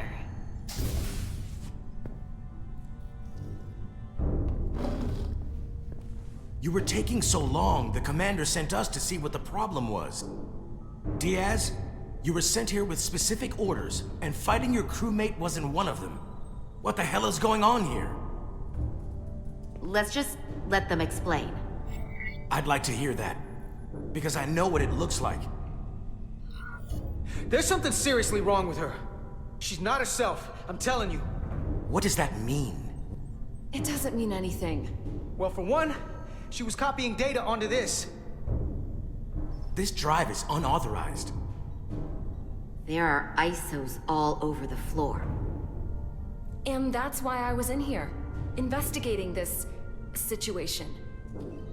And when Carter came looking for me, we got our wires crossed. It wasn't anything more than that. Even if that was true, it still doesn't answer what happened to the crystal formation that she took. And she isn't helping. I can't tell you what I don't know. I brought them where they belonged, and that's where I left them. I don't know what's going on here, but I think we need to call it into security. She can explain herself in the brig.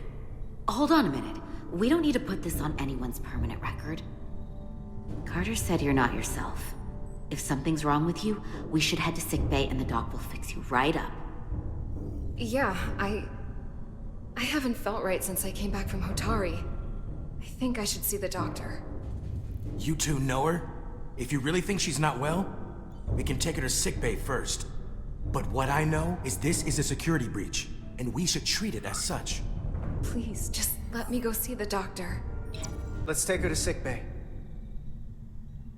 It's better than the brig, isn't it? Yeah. Yeah, it is. Fine. Get checked out by medical.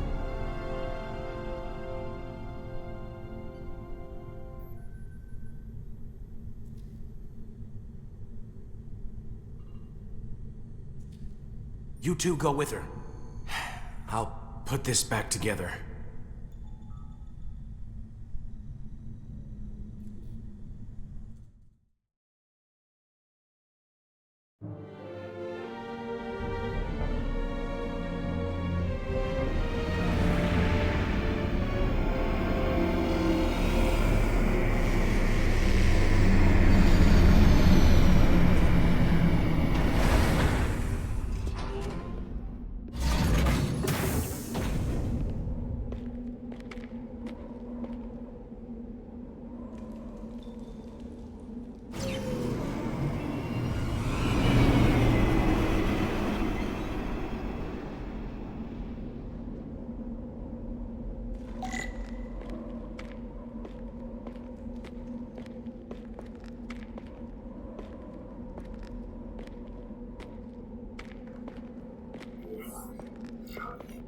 Rydick here.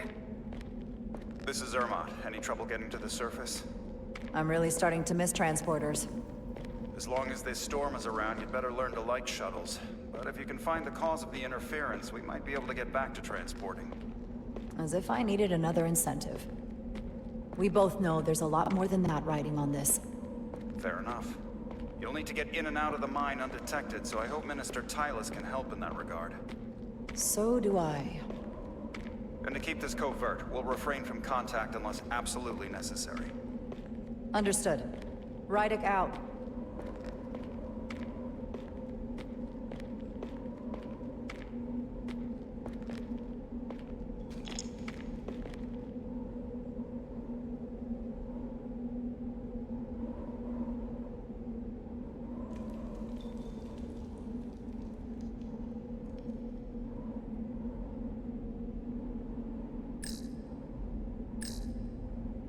The ionic interferences coming from underground. I should find a safer way down there.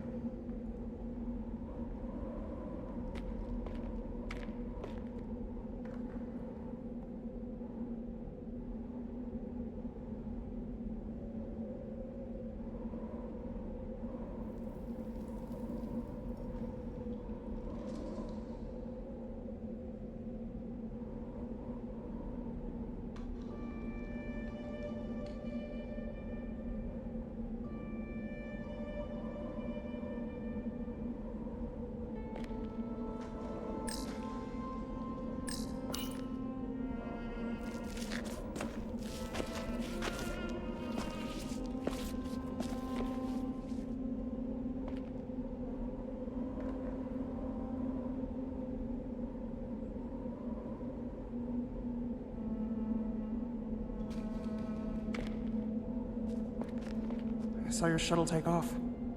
Hopefully no one else did. It's good to see you.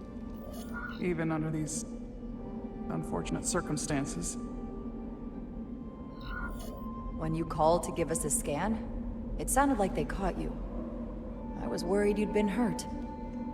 It was nothing I couldn't handle. Lead the way. I'll fill you in on what we've learned about the situation. Follow me.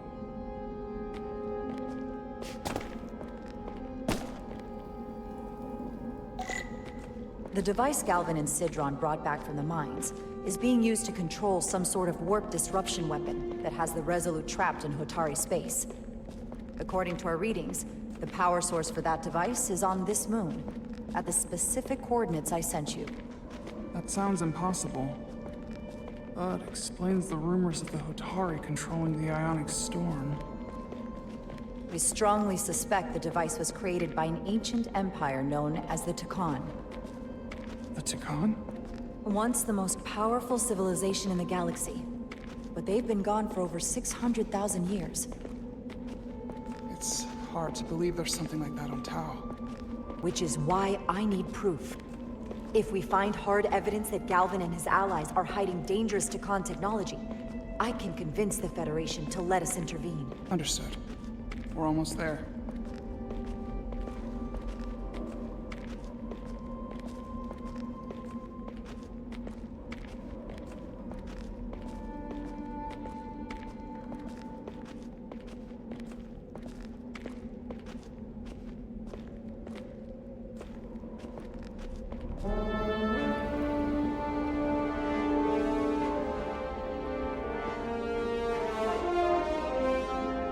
That's the mine?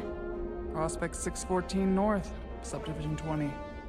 It's enormous. Just one of the thousands across Tau. The pride of Hotari. How do we get inside? The structure that circles the mine has entry points for transporting equipment into the lower levels. They're guarded, but nothing I can't get past using my authority. Well, that's good to hear. As long as you can avoid being seen, I should be able to talk my way past any miner. And provide a little distraction for you in the process. How do I avoid being seen? You don't use the door.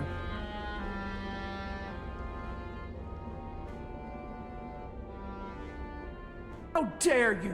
Don't you know who I am? I am Tylus Altaris, Minister of Diplomatic Affairs. That's not... The Queen would be furious to hear you tried to deny me entry.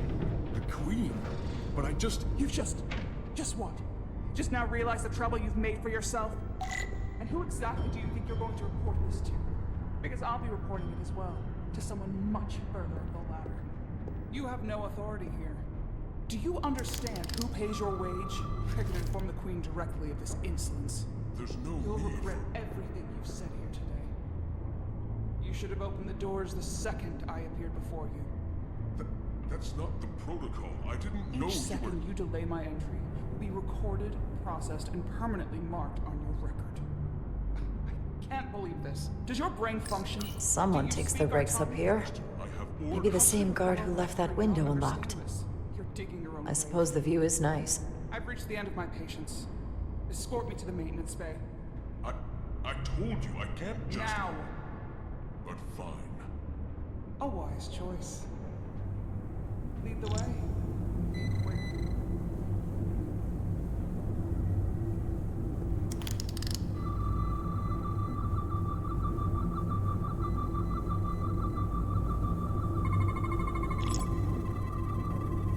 Okay. Let's get a look inside you.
Full system access. Let's see if I can just... Bingo.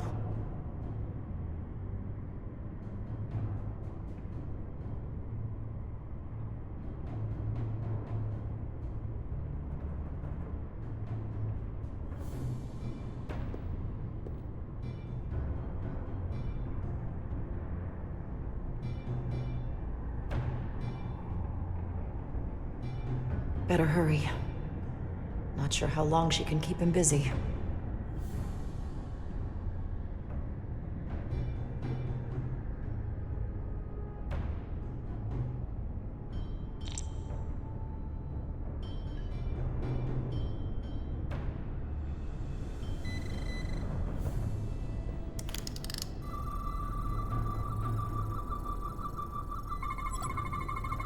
Something in here is keeping that door closed.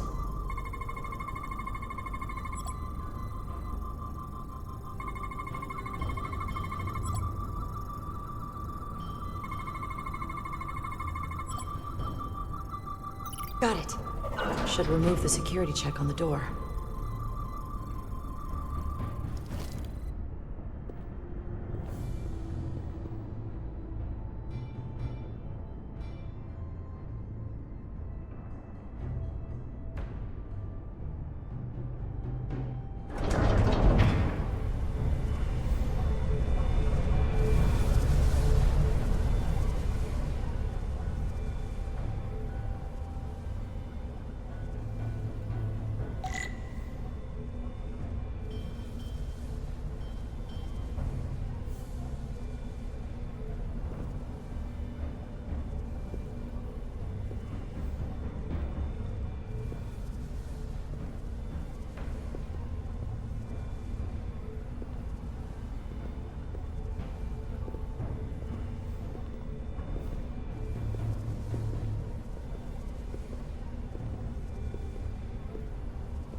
I didn't come here to educate an imbecile on royal protocol. Of course not, Minister.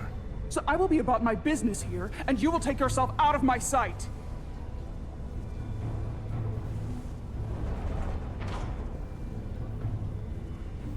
There you are. You really let that guy have it. It worked, didn't it? I'm used to having to throw my weight around. Hard to get anyone to listen to you otherwise. I'm impressed.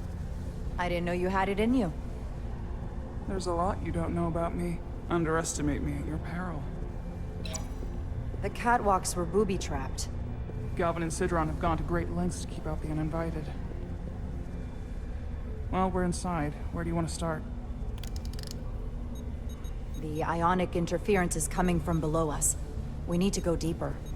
That lift goes down, at least to the changeover station. But we can't use it without DNA authorization from one of the guards.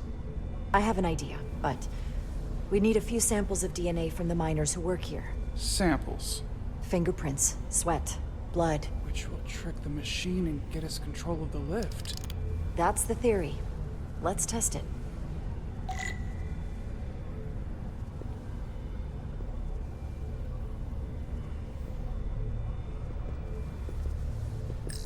What's in all these containers? These contain mining supplies, tools, energy packs for machinery. Shouldn't mining supplies be inside the mines? It is troubling. If the workers here aren't mining... An Illydian console. All the managerial technology in the mines is Illydian. So they can keep an eye on their investment. That's how it is.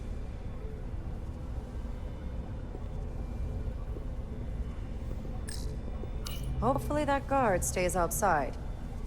Oh, he will.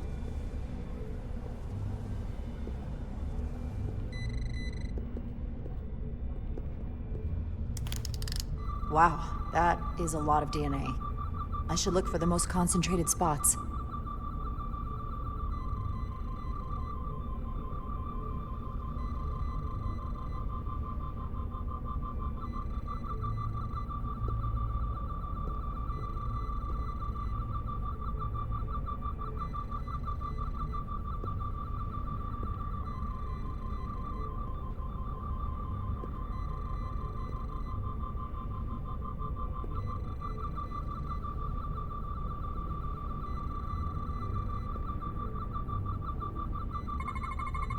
Not concentrated enough. I should try somewhere else. There's gotta be stable DNA here.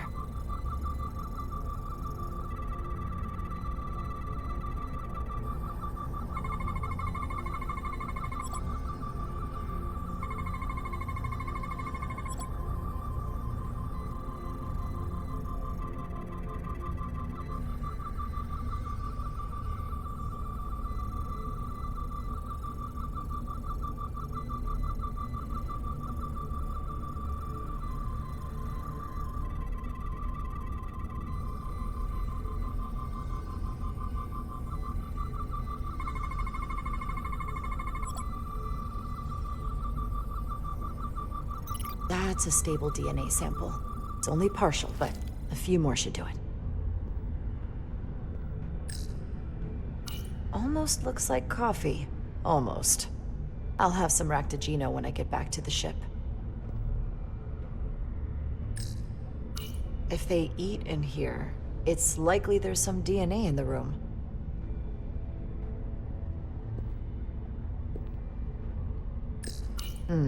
Leftovers. I should give this a scan. Some kind of glowing mineral being used as a light source. Might want one of these for my cabin, actually.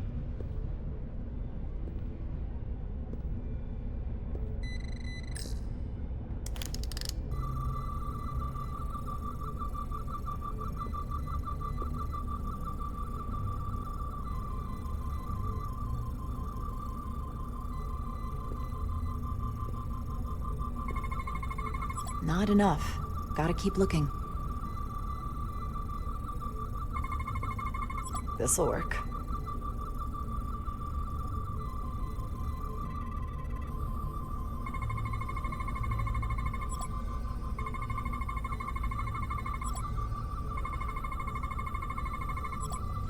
Good.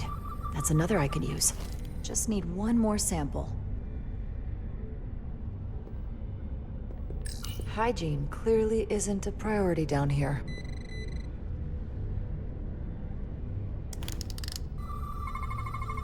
I can use this.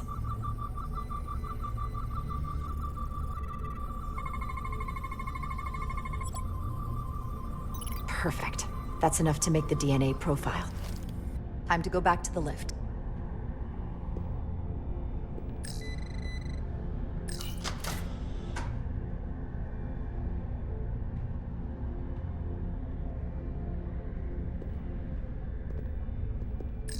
Hotari must be tough on the inside, too.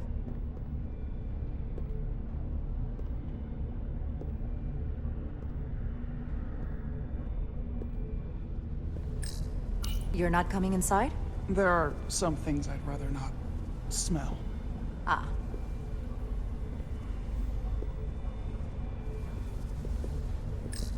This facility doesn't seem well maintained.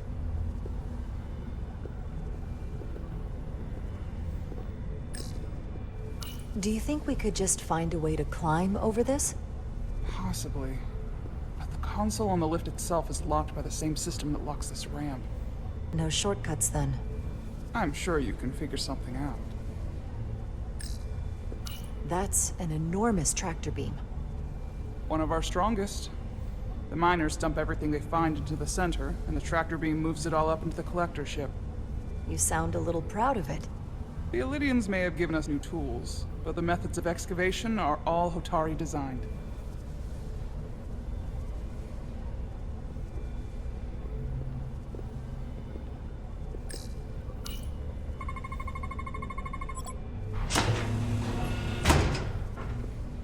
It worked.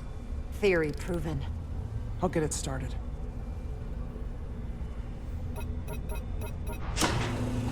Ready?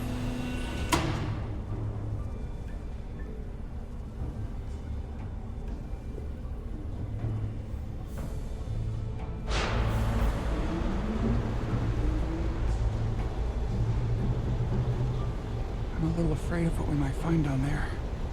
We'll be okay. I've survived worse than this. Well, I haven't. But I'll put my faith in you. For now.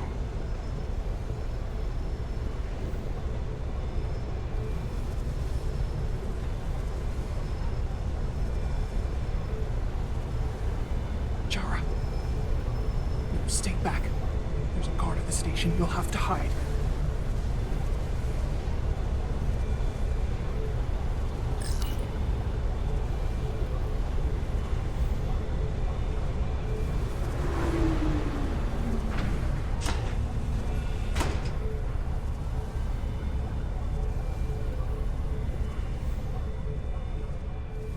Who are you? What are you doing here? You watch your tone with me. I'm Tylus Altaris, Minister of Diplomatic Affairs. I speak for the Queen herself. This is a restricted area. No one gains access without the approval of Galvin or Sidron. Wait. Jues Gawad Abawincha.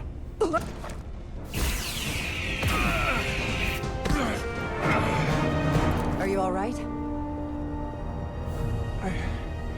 I don't know. Are you injured? No, I thought if I could talk my way through like always, I'd be fine, but... I'm a diplomat. This isn't what I do. I've never even fired a weapon. This is just... It's real now. I wasn't ready for this. Hey, I'll keep you safe. Can you?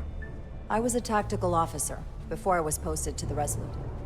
I know my way around a phaser. You saw how I handled our large friend here. I suppose that is somewhat reassuring. My authority has never been challenged like that. It meant nothing to him. So we should assume any Hatari we encounter from here on can't be reasoned with. Agreed. The only loyalty they have down here is to Galvin and Sidron. Can you switch over the lift? The guard should have a scan card that will allow us to operate the switch.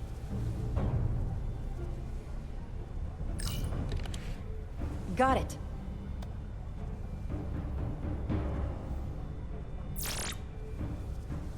He's not dead, is he?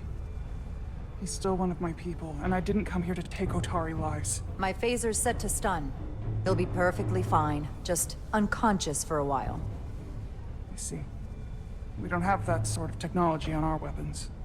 Good to know.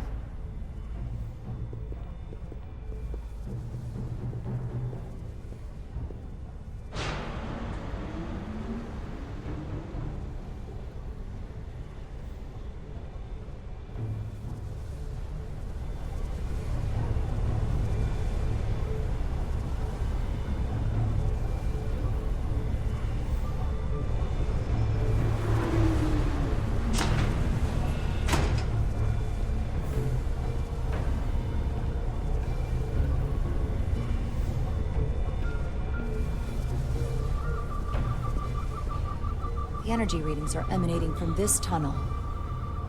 It's sure to be guarded in there. Stay low and follow my lead.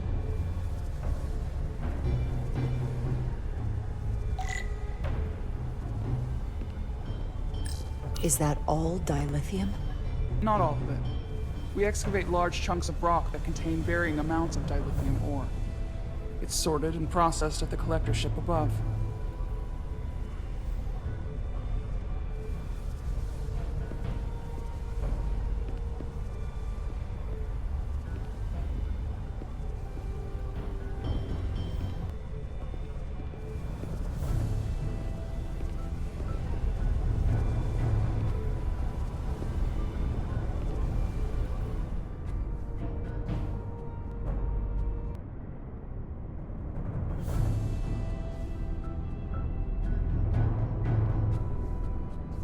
More guards. I take that as a sign we're getting close. I'll get a closer look.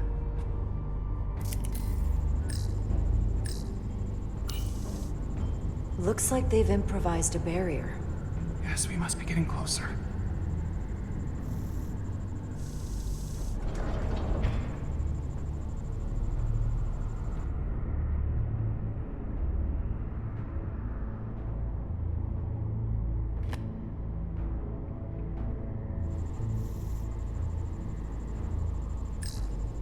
We need that particular card, don't we? I'm afraid so.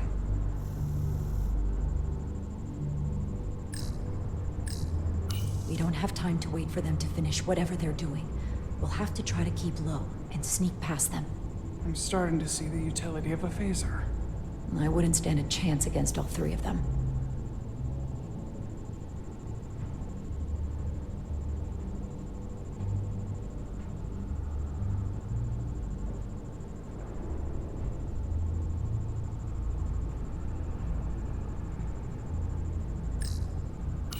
you open that door?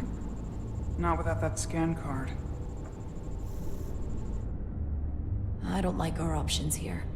I have to get us that card so we can open the door. How? If they detect you, Galvin and Sidron's followers are clearly willing to kill to protect whatever's in this mine. Hey, I'm trained for this. I'll be fine. What should I do? Avoid being seen. Stick to the edge of the room, and meet me at the door.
Almost done here.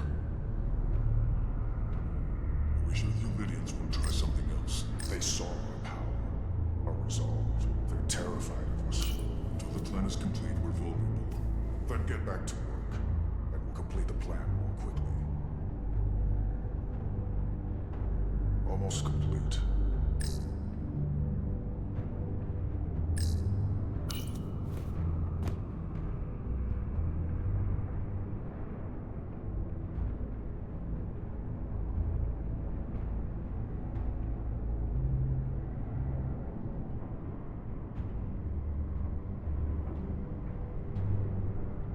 Anyone who prevents our destiny should be eliminated. What was that?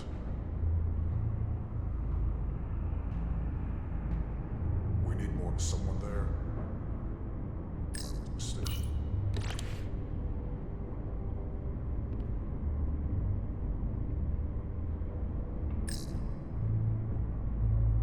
Is that... It's so dark in here. How long is Galvin going to make us wait? I'm not worried. He's led us well so far. It's a miracle we're even here. I'd melt if I went through there. We've been waiting for so long. Keep moving. Patience, brother. We'll get our chance. It's inevitable after all. That it is. It's coming along.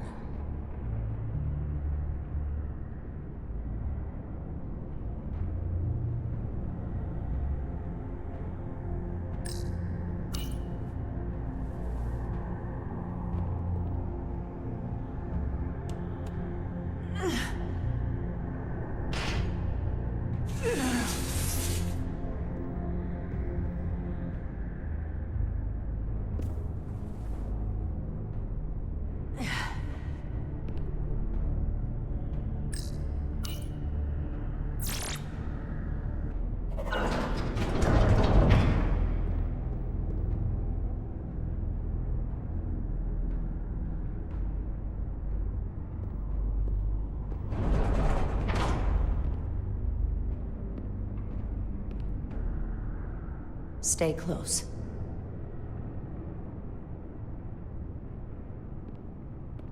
Stop! What? Motion sensors. They'll trigger an alarm. We'll be found. Invisible to the naked eye. They could be anywhere. How will we get through?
This... It's where the uprising started.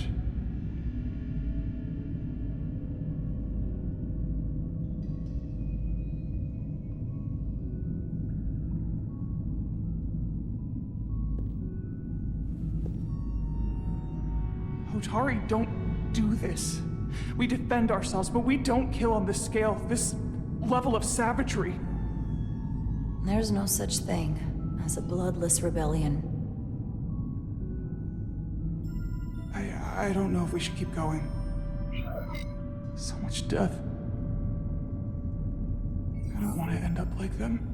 We'll make sure they didn't die for nothing. What we learn here could save the rest of your people. Okay.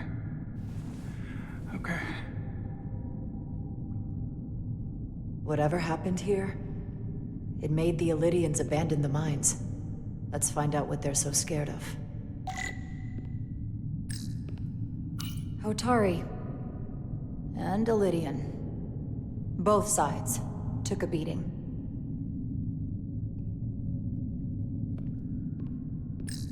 Is this the effects of an Illydian disruptor? Yes. Disruptors are cruel weapons.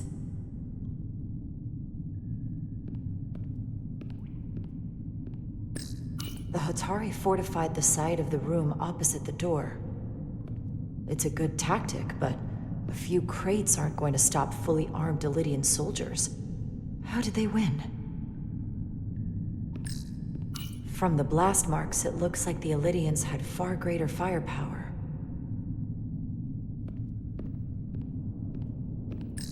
Footprints. Illydian boots. Running back the way we came.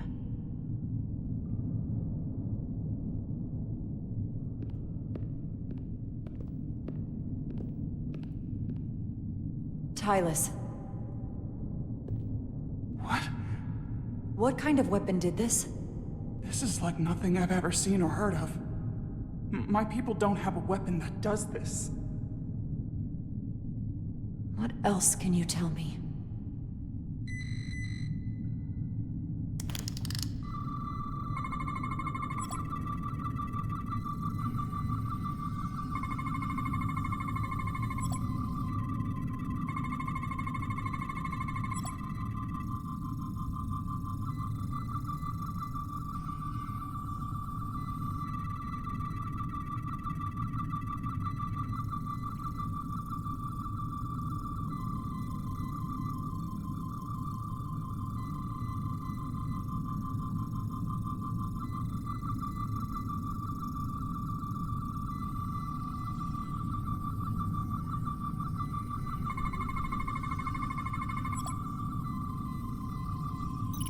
What an awful way to die. This must be why the Illydians are so afraid. Technology that surpasses their own, in the hands of the Hotari that they've lorded over for